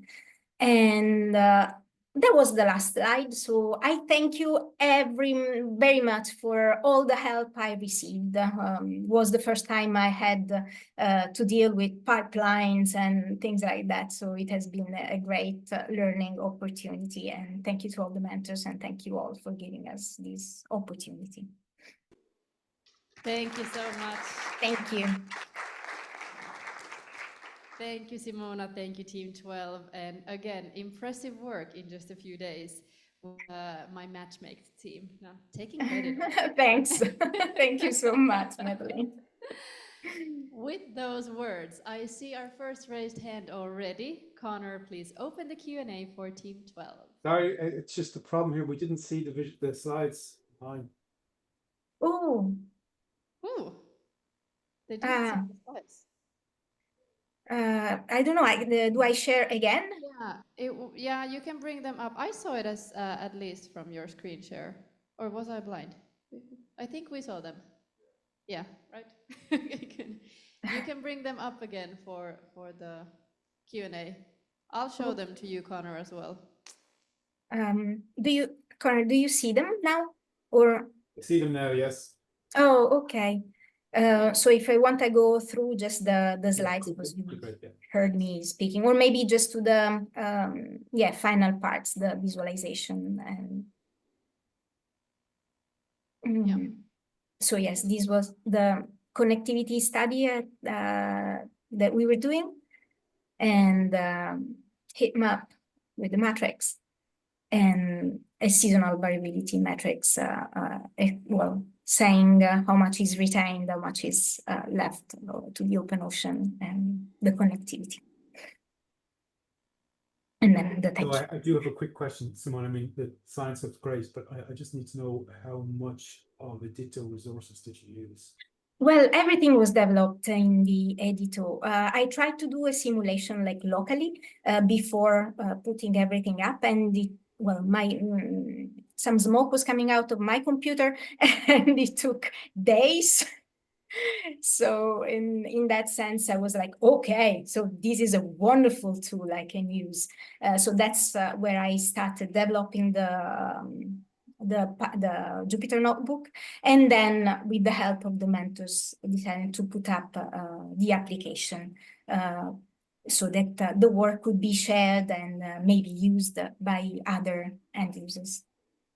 Was there any particular resource that helped you on EDITO? Like, was there a data set, or was there? Well, yeah, when so yes, I had, but that will be for sure improved. What I did use the HICOM currents dataset.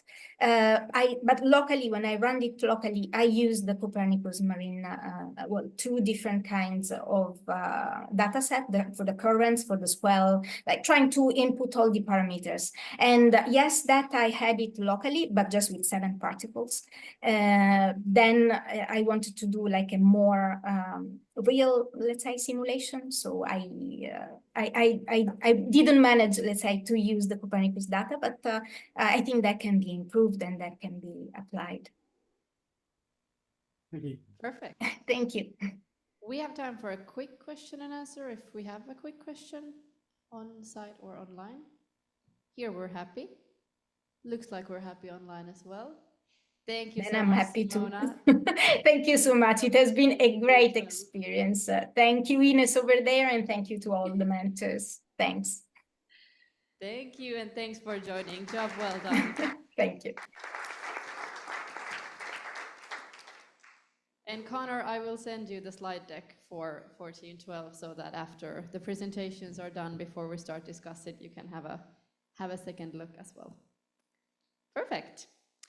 We are again giving the jury a minute or so to gather their thoughts and comments and scores for Team 12. And at the same time, we are getting ready for Team 13. Do we have Team 13 on the line? There you are, Patrick. Nice to see you. Thank you. Thank you for joining in the middle of the night. Yes. I'm impressed. I could never, but thanks for being here. If you want, you can already take up your slides as well, so we make sure we... All right.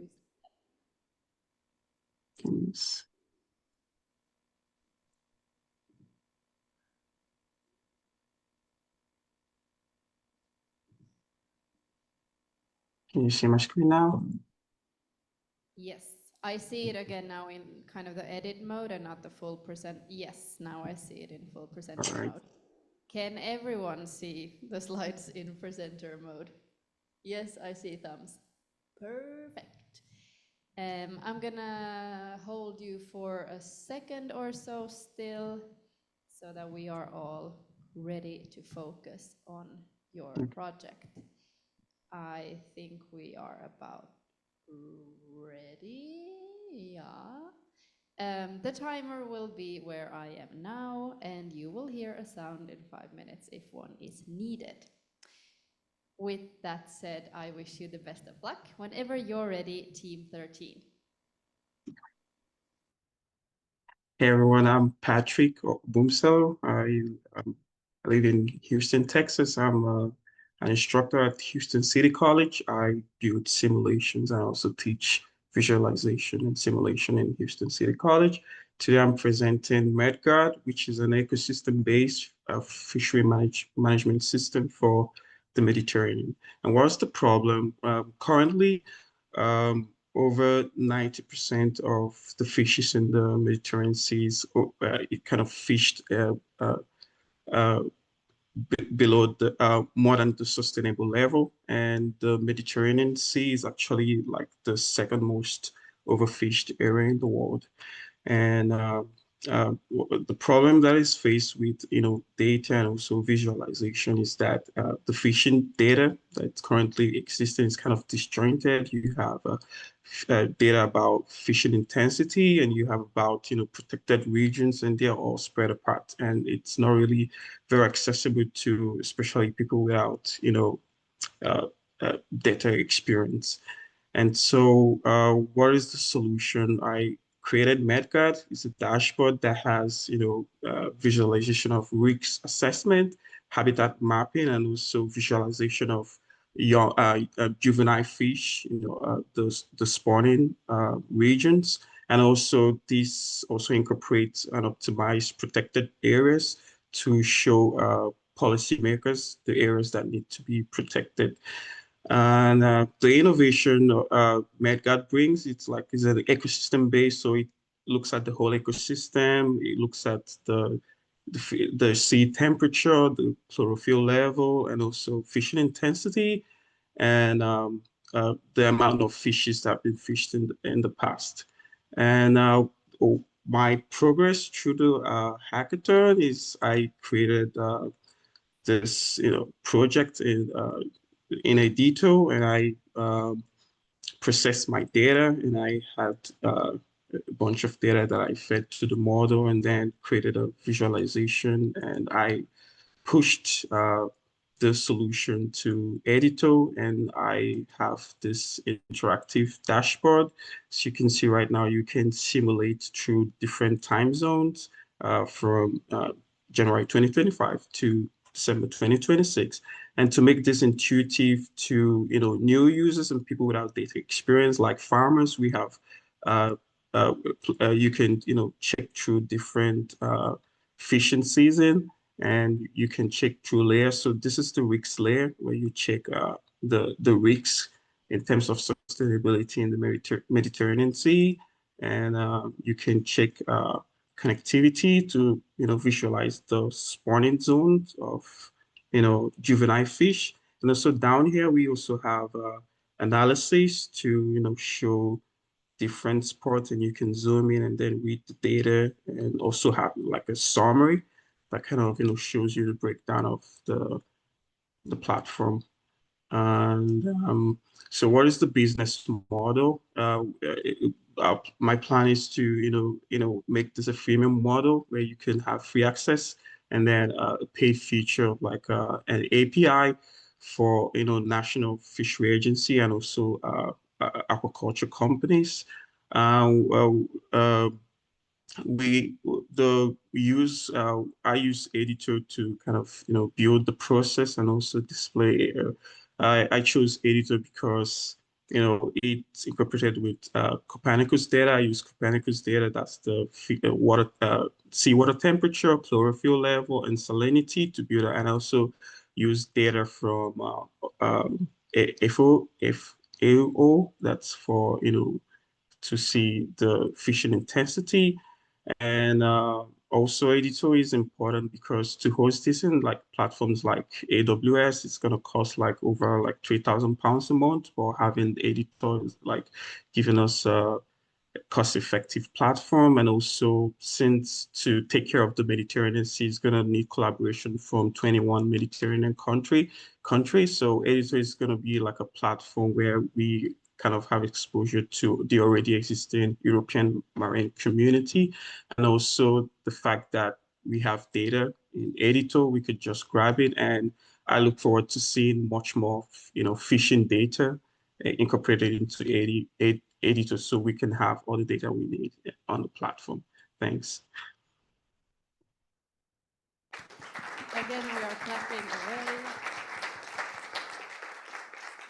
Thank you, Team 13. Thank you, Patrick. And again, we are going straight into jury questions. Connor, I see you're eager to ask the first one. Thank you, Patrick. Very well formulated problem solution there. That was good to see. I just want to I'm just asking technical questions from EDITO now. Was all the data you needed available on EDITO? No, it wasn't all available. So the data that I had from, you can see my screen, right? Just see you, can't see the slides. No, sorry. Oh, it's fine. So so the data that I had was just like I got the Copernicus data for the marine the Mediterranean Sea, that's chlorophyll, salinity, ocean temperature, and current, the daily values.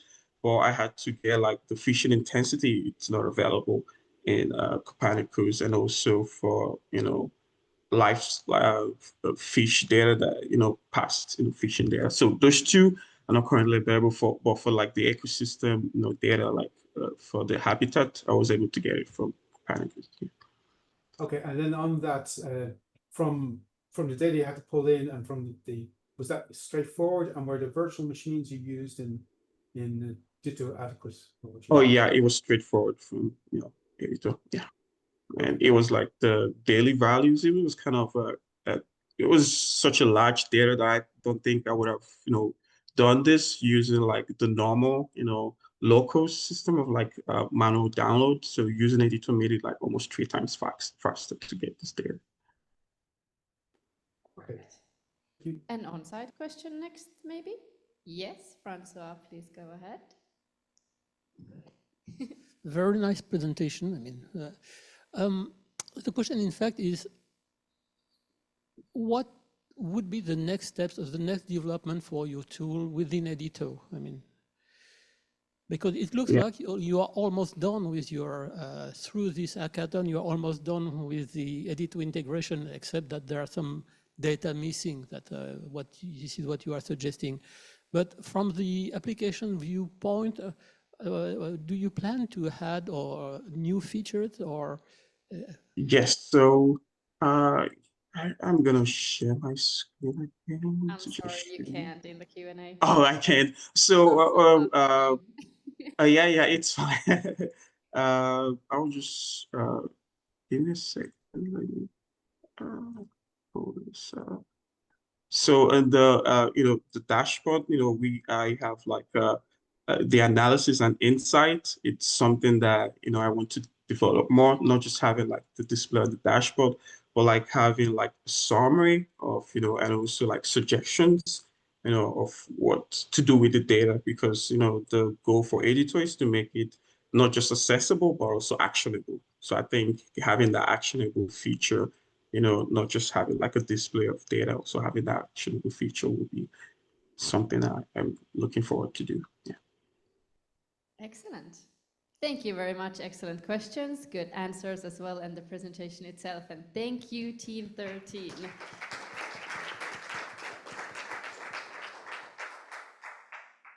Again, I'm giving the jury a minute or so. I am so tough on you. 5 minutes, no exceptions. 3 minutes, no exceptions. Can't show your slides in the Q&A.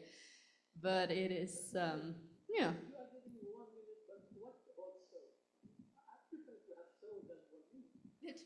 True.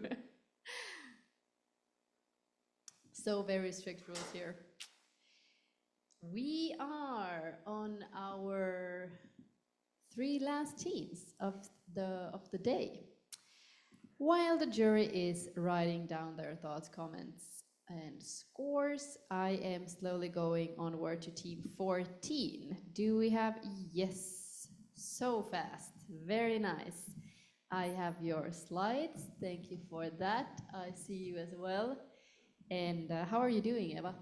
I'm good. Yeah, thanks for asking. You can hear me okay? Perfectly, yes. Okay, I'm going to try not to talk too fast now because 5 minutes can feel a bit tight sometimes, but we'll do our best. It is crazy, yes, but I'm confident. I'm confident in you. I'm gonna hold you for a few seconds still so that we have the full focus here during your 5 minutes, and I will turn into a timer as you already know. Yeah, I think we are ready for the presentation. Looks like it. Whenever you are ready, team 14, the floor is yours. Thanks very much. So my name's Eva Linehan. I'm from the Marine Institute in Ireland, and our project was to identify suitable offshore renewable energy sites. Now, in our context, we're looking at the coast of Ireland, but with EDITO, we wanted to try and make our workflow reproducible and accessible as well. So I'm just going to change slides. So here's our team, and we wanted to identify suitable offshore wind farm sites using the latest data, national and international, taking into account physical and socioeconomic constraints. The big why we're doing this is that Ireland has signed up to the Climate Action Plan, and we must produce 5 gigawatts of offshore energy, wind energy by 2030. So we have quite a large capacity of 25 gigawatts, but we're only in the megawatts at the moment. So there's a big push at the moment from policymakers to get an overview of available sites where we can build. So we have built a Terra instance to visualize the suitable areas we've created. And again, we've made the workflow reproducible on another service up on EDITO so that others may reproduce what we've done with their own data. Just to give you the workflow, we took in some different shape files. We looked at our national planning framework area where we could actually build. We took in our bathymetry, and then we clipped to suitable depths for floating and fixed offshore wind. We identified different data sets or constraints, which are all listed here. So some traffic data. We did some geoprocessing as well to add buffers. We took in some special areas of conservation, restriction zones, and then we wanted to use some EDITO-Model human activity data as well. We clipped our baseline by these constraints and then visualized in Terra. So to give you the technical workflow, we took in some OGC web services and shapefiles. They were in our S3 bucket, and then we were using geoprocessing notebooks that we've put up as a service to process some of these shapefiles, and then they were added to our own instance of Terra in Docker, and this was hosted again up in EDITO. And you can see here just the visualization. So we're pulling in live services, shapefiles, and all the code is up on GitHub as well. So just to go through a quick demo, we've got our 2 services, but I'm going to focus on the suitability areas we've created for the moment. So we're pulling in national and international data. This is our digital elevation model. It's the most up-to-date shapefile of, I suppose, depths around Ireland, if you're not familiar with bathymetry. And then we've also brought in some restrictions as well. So that national planning framework area that I mentioned, that's our boundary where we could build offshore wind farms. Here are some of the shapefiles we've actually created. So we clipped our baseline, our bathymetry, to 150 meters for floating offshore and 80 meters there in orange for fixed offshore wind farms. Then looking at some of the other, I suppose, obstacles, that was our ferry routes shapefile with 5 kilometer buffer. So we're taking in that live service and we're buffering it using those geoprocessing notebooks and some SPAs and SACs as well. So we've got quite a few restrictions that we developed with our notebooks, and then we actually brought into this Terra instance here. And just to show you, this is one of the suitability areas we identified. You can see it's kind of similar to the green area, the 150 meter, I suppose, 150 meter shapefile, but you can see what's clipped out. So we've got defense areas, those ferry routes are kind of in the southwest there. And if you see dots, I know it's a bit hard to see, but they're actually shipwrecks. So we brought in live shipwreck data, and then we added a 500 meter buffer around that as well, because you wouldn't want to be building on shipwrecks. And then just to show you, I suppose, the EDITO-Model human activities data, we were looking at average vessel density. So we brought this in, I think, as a web coverage service between the years of 2018, 2023, and it plays through on the map. But in order to actually process these files, we brought them in, did a bit of processing, converted them into polygons, and then created a suitability area accounting for the EDITO-Model data. So you can see it there in pink. It's quite different to what we had before, and especially on the south coast where there was high vessel density, that is where we clipped. So I'm just going to move on to the last slide because I'm conscious of time. So next steps, if we could have had more time, we'd love to bring in more national data, particularly sediment data. Love to bring in more EDITO-Model data. They have biological data up to web feature service, which would be great. Customized area, again, adding more tools. And then on EDITO Lab, we'd love to do more geoprocessing with OGC services, maybe host some of the layers from there as well on S3, and then develop a full kind of ETL process instead of the live Jupyter Notebook service that we have, just to make it a bit more streamlined. So that's it.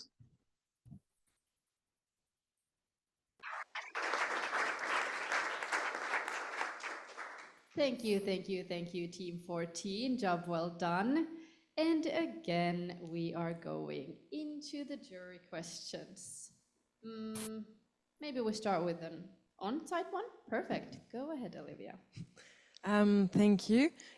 I wanted to be sure the front end that you just presented was fully integrated during the hackathon in EDITO? Okay. Yes. Yeah. That's impressive. That's pretty complete. So congratulations. And other question, in addition to your national data, and also I saw that some EDITO-Net data that you're planning to use, are you planning to also use Copernicus data in your app?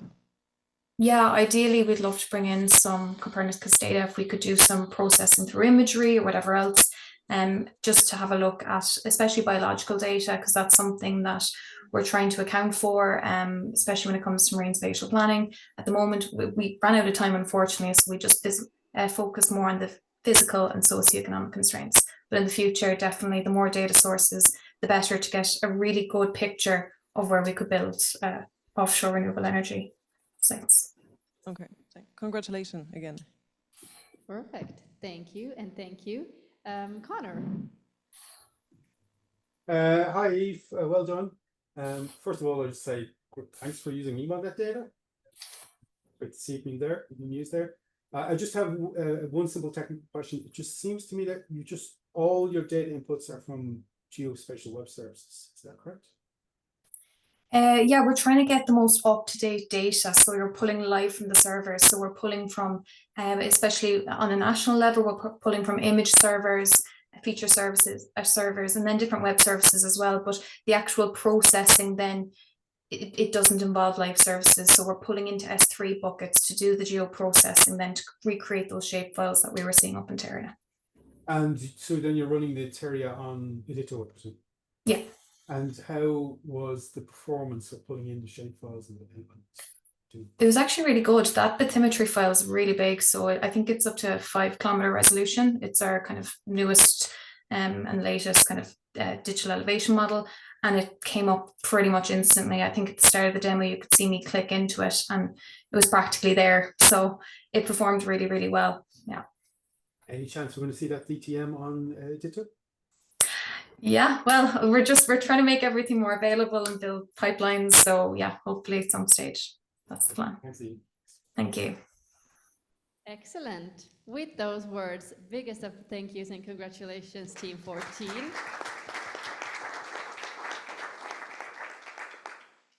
Thank you, jury.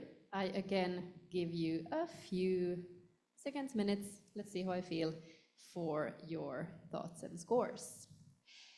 We have 2 remaining presentations. I see you're already ready. Juhani, please bring the timer up for us to see.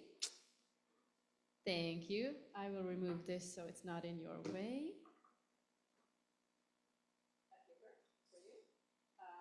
The big one goes forward, the smaller one goes backward. This does nothing, so you know. You'll see the timer right there. And after 5 minutes, you hear a sound if one is needed. Yeah. You heard it. Yeah, we don't want to hear it again. A mic for you, and try to stay somehow behind this table, then they can see you. So where I am, perfect. This is your home. Let's bring up your slide deck before we start. It's funny that the code button is like. It looks like we're ready. Whenever you are. Good luck. So, hello everyone, my name is Eddie, and I'm from CNR ISMAR Venice, and I'm presenting FEMDrift for Ocean, a tool for connecting ShyFem, our hydrodynamic model, with OpenDrift, which is a particle tracking model, to study coastal connectivity and retention. So, what are the challenges? So, decision makers and scientists need to know how, when, and where water and particles move and stays in the coastal environment.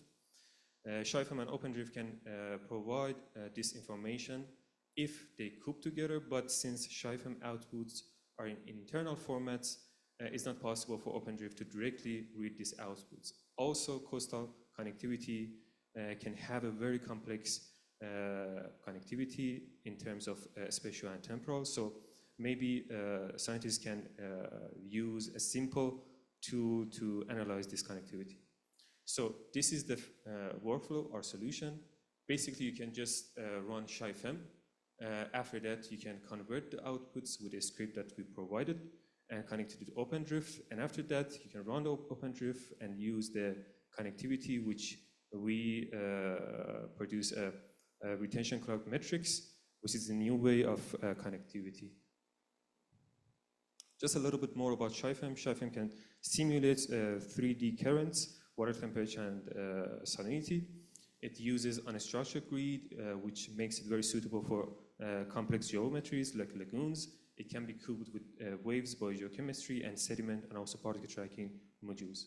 A little bit more about retention clock metrics. Unlike traditional connectivity metrics, it gives you this figure, which gives you the connectivity, the particle concentration over time. So each wedges is a time interval, and it completes the whole simulation time. So we provide a test case of a Marmero lagoon. You can see, you can just run the ShyFem hydrodynamic for the first step. This is the mesh grid unstructured, and also the water velocity. After that, you can convert the ShyFem internal format to an SCDF file readable for OpenDrift, and then you can run the OpenDrift. This is a very short animation of the moving particles. And after that, you can just load the output of the OpenDrift, the particle trajectories. And also you need to determine the areas, the polygon because you wanted to know which area you wanted to compute the connectivity. It will give you this matrix. You can see from sources to the destination, you have a matrix, and also you have the retention clock, which gives you the particle concentration over time. So it's fully implemented on the EDITO platform. I provided this animation. You can just go to the service catalog, you can launch the service, you can open it. It's in the Jupyter environment. It has a fully explanation manual, so all the details are existed in this manual. But just to show you how you can convert the ShyFem outputs, so you can go to the ShyFem folder, Marmero test case. You can see there's a script that you can use it to convert the outputs to the netcdf file. Also, the ShyFem hydrodynamic was available, but if in case you didn't have the hydrodynamic outputs, you can also run the ShyFem hydrodynamics. You just need the structure file and also the grid and input files. And you can just use the ShyFem command and run the hydrodynamic. So it can fully run in the Jupyter environment. Also, there is a notebook fully annotated with details for running the OpenDrift and also running the retention clock connectivity.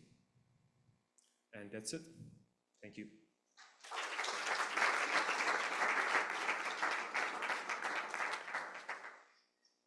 Thank you so much. Well done. I'll give the mic back to you as soon as we get our first question. Do we have an on-site one? Yes. Olivia, please go ahead. online. Yeah, yeah. Anyone from Team 15, feel free to answer. Can you explicit a bit? Who is your audience there? Is this the OpenDrift community or the Shyfem, right, community? Who are you targeting? We are the providers. We are like in CNR ISMAR, we like developing Shyfem model, and we can also connecting with OpenDrift. I'm spending some time with the OpenDrift developers in Norway. So the audience can be anyone in Europe who wants to know in the coastal environment how is the connectivity works in those areas. For example, I don't know, maybe in the Marmeno Lagoon, if there are some stakeholders, if there are some scientists they want to analyze, they can use these tools to just see how hydrodynamic works, how particle moving, and the dispersion pattern works. So the audience can be the decision makers and the scientists generally. Yes. Thank you. I see we have a question from Annabella on the line. Please go ahead. Thank you for your presentation.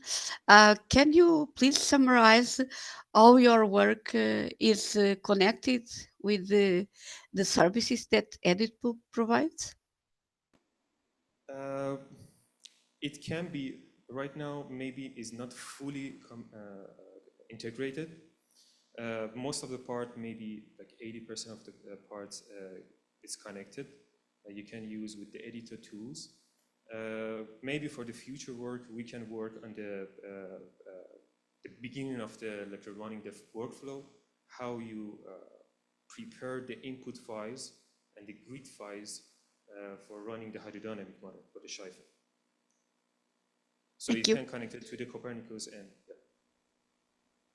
yeah. Okay, thank you. A quick question.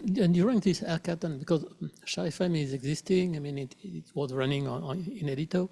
What was the specific development or glue you made during the hackathon? So Shyfem is fully compiled. So if you wanted to use Shyfem, you don't need to compile the model from the scratch. Also, this in the FemDrift service, so it can be connected without a problem to the OpenDrift. If you wanted to do it by your own, you have some problem because it cannot directly connect it to the OpenDrift. Just to be a little more precise, I mean, did you build a full end-to-end workflow from what you were showing, or?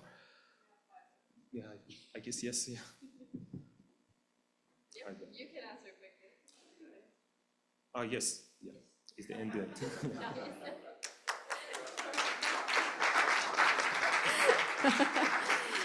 Excellent answer. Perfect. Thank you so much, Team 15. Thank you, jury. Excellent discussions once more.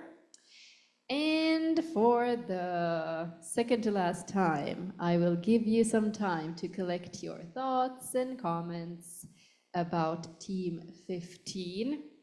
And I know that we're a bit behind the schedule, but it's just so that you could get a rest in between. So I think it's for a good cause. We are moving on to our final presentation of the EDITO-Model Lab Hackathon. A big moment, Team 16. You will have your clicker right there, and the big one goes forward, small one backward, this, that, there. If you want to press on something, you'll get the timer right, yes, right there. So whenever you start speaking, it starts going down as well. Yeah, and then if you can say, well, as you can see, pretty much behind the table, so that's the online version. Come up for you. I will get out of the way, and I think whenever you're ready, we are too. Good luck. Yes. So, hello everyone. I'm Amélie, and I'm talking on behalf of Team 16, and we worked on marine waves computation through EDITO. So first, what are marine heat waves? They are a prolonged period of abnormally warm water in the ocean. And under climate change, they are becoming longer, warmer, and more frequent. So having more and more negative impacts on biology and marine ecosystem. As you can see, for example, coral bleaching on this illustration. So there is a real need to monitor and forecast them. And that's what we already do at Mercator. So we produce weekly bulletin for a global state of marine heat waves. For example, this map is from our latest bulletin. So this is the forecast for the 1st of November. So weekly, we communicate about the states of the global ocean and global marine heat waves with the 10 days, the evolution over 10 days. And some user feedback. So in some cases, we know that the user, so for example, marine protected area manager or aquaculture, they need regionalized forecast and also longer forecasts. So to be able to adapt ahead of marine heat waves to lower the impacts on the marine ecosystem. So that's what we aim to do here, to offer a regionalized marine heat waves forecast on EDITO. So the idea would be for the user to input its own regions and the products they want to use. And then the service on EDITO would leverage EDITO's ability to easily get the data from the marine data store and from S3 buckets to compute marine heat waves. And then the user will be provided with the current state of marine heat waves, 10 days forecast marine heat waves, and also 28 days forecasts. So the idea that the user can update often their service and have an idea of how it evolved in 28 days ahead, so they can implement protection or conservative measures, such as what has been done in Australia for this fish. So that's red handfish, and yeah, it's already endangered. So they knew marine waves were coming in the Tasmanian Sea, so they took some of the fishes and stored them in a tank to prevent them from suffering from the heat and save the species. So it's the kind of measure we want the user to implement using this service. So what have we already actually managed to do during the hackathon? So we managed to get the data from the marine data store and compute marine heat waves, the current state of marine heat waves. Also overlay with biological data. So here the chlorophyll extreme. And then we also compute the 10 days forecast marine heat waves and put all this data onto the viewers, the EDITO viewers. So it's easy for the user to see the results. So this is already what we are doing at Mercator, but regionalized. And the new thing is that we also have 28 days probability for marine heat waves. For example, here, we can see that today there is a marine heat wave along the coast of Norway, and that it will still be here in 10 days, and there is a high probability that it will still be here in 28 days, so in 1 month. So thanks to that, the user can adapt and lower the impact of marine heat waves. So building on that, we have already a lot of ideas to improve that. So I think the first step would be to work on the automatization of the script and make it more user-friendly, so create a process and things like that, so they don't have to mind about the technical details. Also, we want to use other products, so use, for example, regionalized models, also allow the user to upload their own data. But the main goal is also to work directly with users to tailor the application for them. So on behalf of Team 16, thank you to the organization and to listen.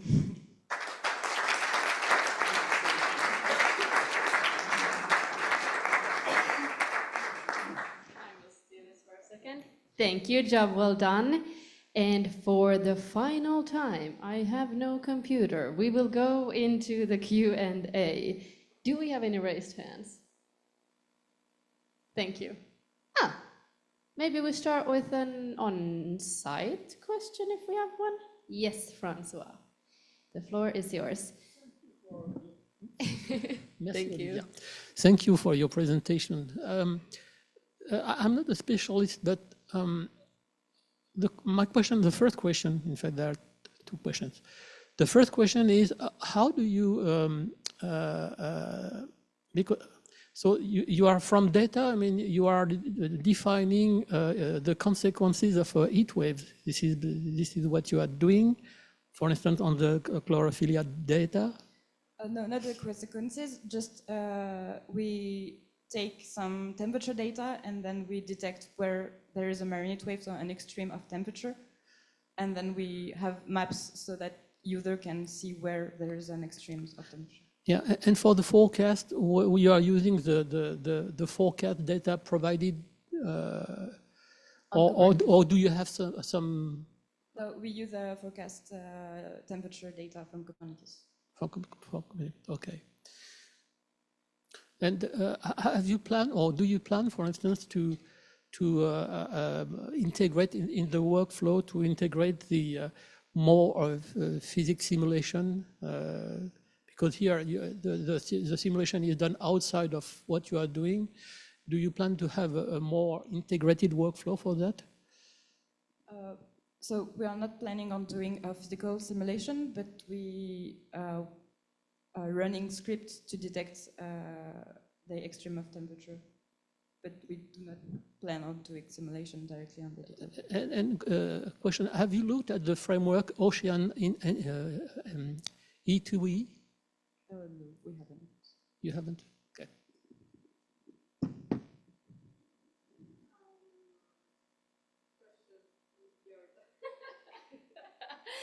Do we have any online questions still? We are happy on site. It seems we are, yes, Annabella, please go ahead. Just a very quick question. Your simulation for 28 days demand a lot from the atmospheric point of view, which is going to control your results. Are you planning to look at uncertainty into your heat maps? Well, right now for the 28 days, it's probabilities. So we have an Ansible model and we compute marine heat waves on every member, on 10 members so far, and then we compute the probabilities in 28 days. So there is already kind of an uncertainties in the map. Okay, thank you. With those words, thank you so much, Team 16. Congratulations on a job well done. Congratulations all the teams on a job well done. We have seen all of our presentations today and I am beyond impressed as I've stated several times. So much was done in only a few days and I can't believe that we just saw what we did. We are 45 minutes away from knowing who our top winners of the EDITO-Model Lab Hackathon are. So it will stay very intense, not for you guys so much. You guys can go and have a break or a drink or nap, whatever you need. But the jury will get to work for real now. If you're still looking for suggestions on what to do during your 45-minute break, I have something for you. If you want to give us a few more minutes of your time to give us some valuable feedback on your experience in this hackathon, so that we can provide even better experiences for our future mentor, participants, anyone involved, we would be eternally grateful. To not go unnoticed, I will also post this in Slack, as you already know, so please do fill it in. With that said, meet me back here at 12:45 for the results. I'm so impressed and a big applause to all of you already. See you soon.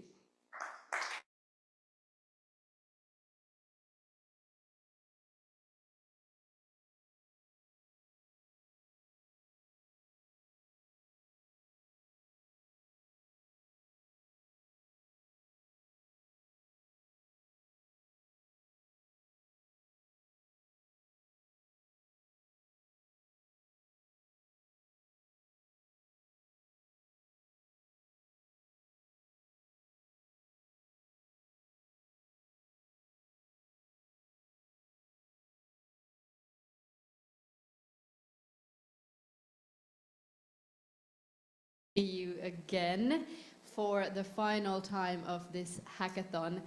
I have to start by saying it was intense, 45 minutes with me and the jury just now.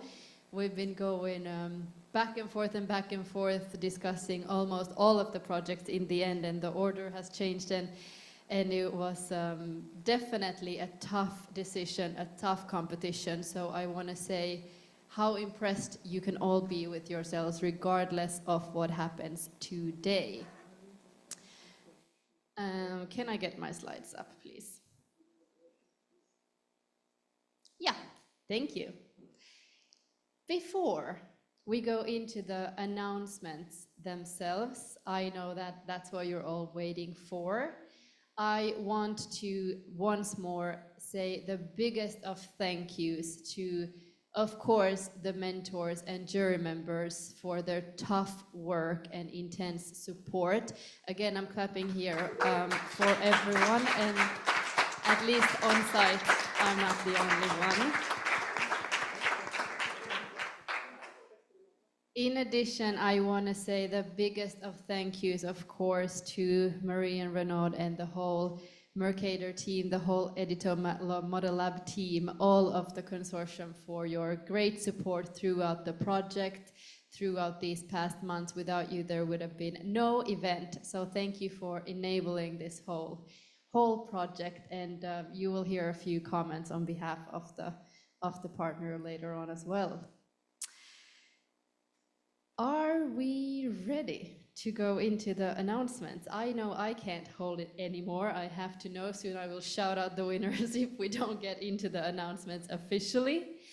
To announce our third place today and third placement of the EDITO-Model Lab Hackathon, I want to ask Annabella from online to please say a few words on behalf of the jury and let us out of our misery. Who is our third place today? Hey, thank you. Well, first, on behalf of the whole jury, I would like to thank all of the teams for the excellent and impressive work. We had a very difficult work selecting the best ones among so many excellent projects. So, but I don't want to keep you holding for no more time.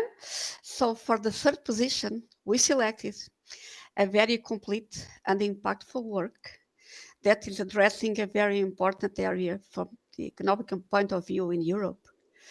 They did a very good job at creating the product, interacting with the users, and providing easy-to-use products for the end users. So the third position is... Drum roll.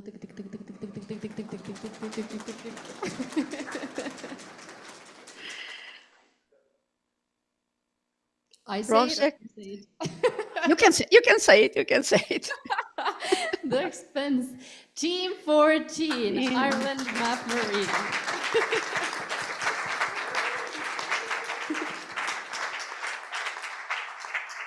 Congratulations. How are you feeling, Eva and the team? Oh, nice. Great, yeah. Thanks so much. Any comments? No, just to again thank especially the mentors. We had great help publishing our services, and we just had a great experience. Sorry we couldn't be there with you all to celebrate, but yeah, thanks for taking the time to listen, and appreciate it. Thank you. Perfect. Thank you so much, and a job well done, well deserved. Excellent. I will keep going on the train that is already in movement, and we will jump straight into our second top place of today, the runner-up. And Olivia, please let us out of our misery. Who is the second place of today? Yeah, congratulations to everyone. Obviously, it was great work. The second place goes to a team that was very convincing, with a high impact on conservation for their work, with an operational solution at the end. So congratulations to them. So second place goes to Team 12. Woohoo! No way. Congratulations, Team 12. Do we have you with us and how are you feeling? That's so unexpected. Thank you so much. And well, I thank you all. I already did a lot of comment about thanking. And yes, thank you to the mentors. Thank you to everybody. Really unexpected. So yes, I started and saying, I will drop it. So this is really unexpected. And thanks. Well deserved. And I bet you're happy you didn't drop out now. Yes. Excellent. And congratulations, Ines, on the site here as well. Of course. Thank you. Awesome. Thank you, guys. We have one more announcement to make.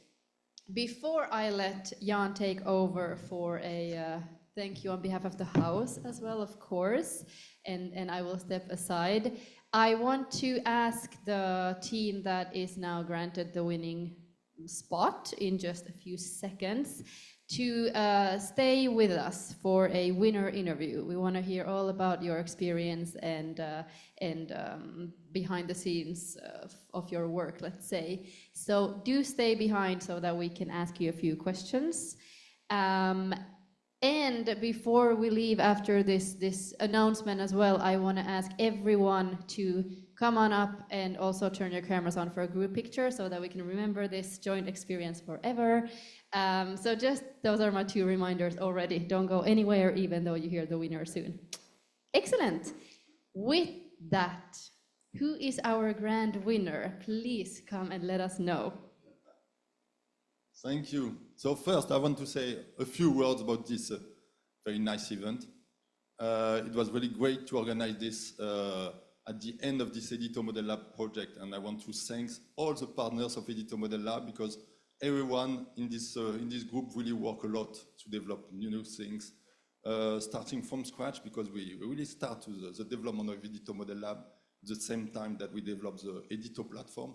So it was a joint journey to develop new things, and now with this hackathon, it's really a big achievement for us because it was one of the goals of the project to develop new things and to be sure that new developers will also use the same kind of tools, the same kind of methodology, the same kind of model development for application and for a lot of things.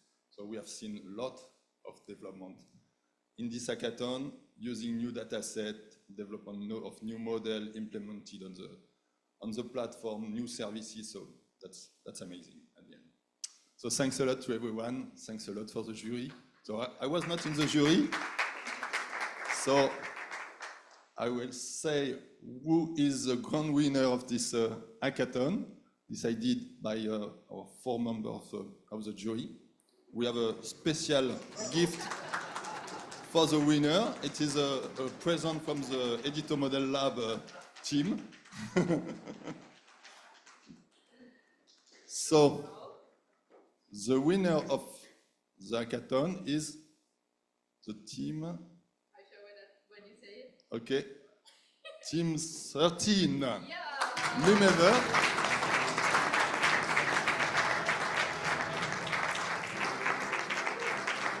So congratulations, of course, to all the participants, and especially for this Lumever team, who made a extraordinary work in a short time with a really finalized application on the platform, and that's great. And of course, with a very important application, link fishing, overfishing, and that's important also for the safety of our ocean. So based on the application, the topic, and the success of what has been developed in this project. So thanks a lot to everyone. Thank you and congratulations, Patrick. Do we have you on the line for a winner comment? Yeah, I would say I'm kind of surprised. It was a little bit tough, but I would say I've been inspired. Like, when I first heard about EDITO, I'm very passionate about ocean conservation and how we can, as scientists and, be of great impact. I was really inspired from the start, and I wanted to put in, and I'm glad to be chosen. And I want to thank editor, the mentors, and you also, like the correspondents. It's been such an amazing time. I wish I was there physically, and I would also want to thank, other participants. It was also inspiring seeing people, trying to make the world a better place with what they can do. And thank you. And I wish I can grab the gift.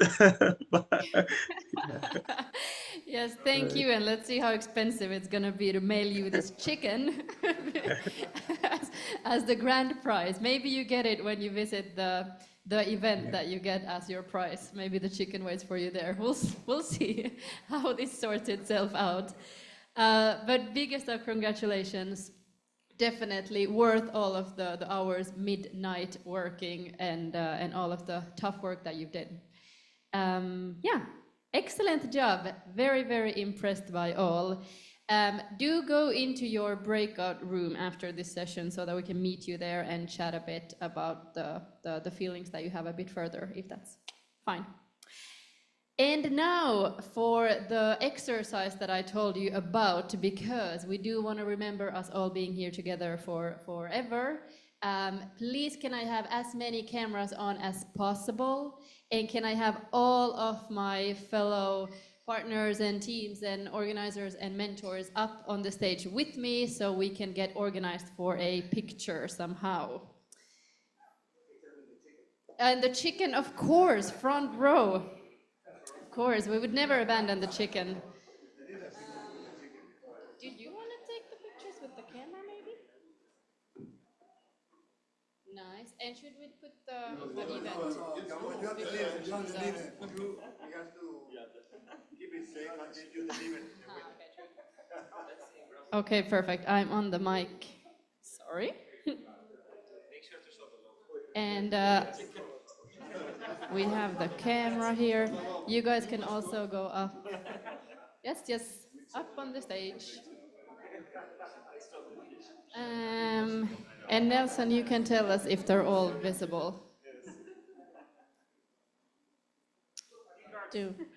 I will also come up because I need my fame. Where do we go? Somewhere in the... No, that's... No, Susan. Oh. No, I hate this. I will come here, so I'm not going... Okay. Can you see everyone, Nelson? All right, online and on-site, let's give it our biggest smile for the EDITO-Model Lab Hackathon.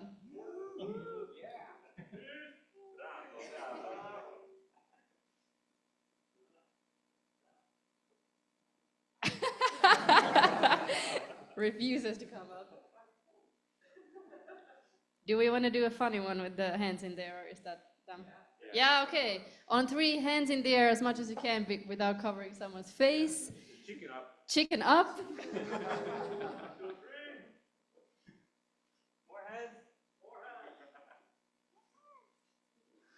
Perfect. Thank you everyone for joining. Thank you teams. Thank you all. Have a great and well-deserved rest now. We thank you for this edition and we hope to see you again.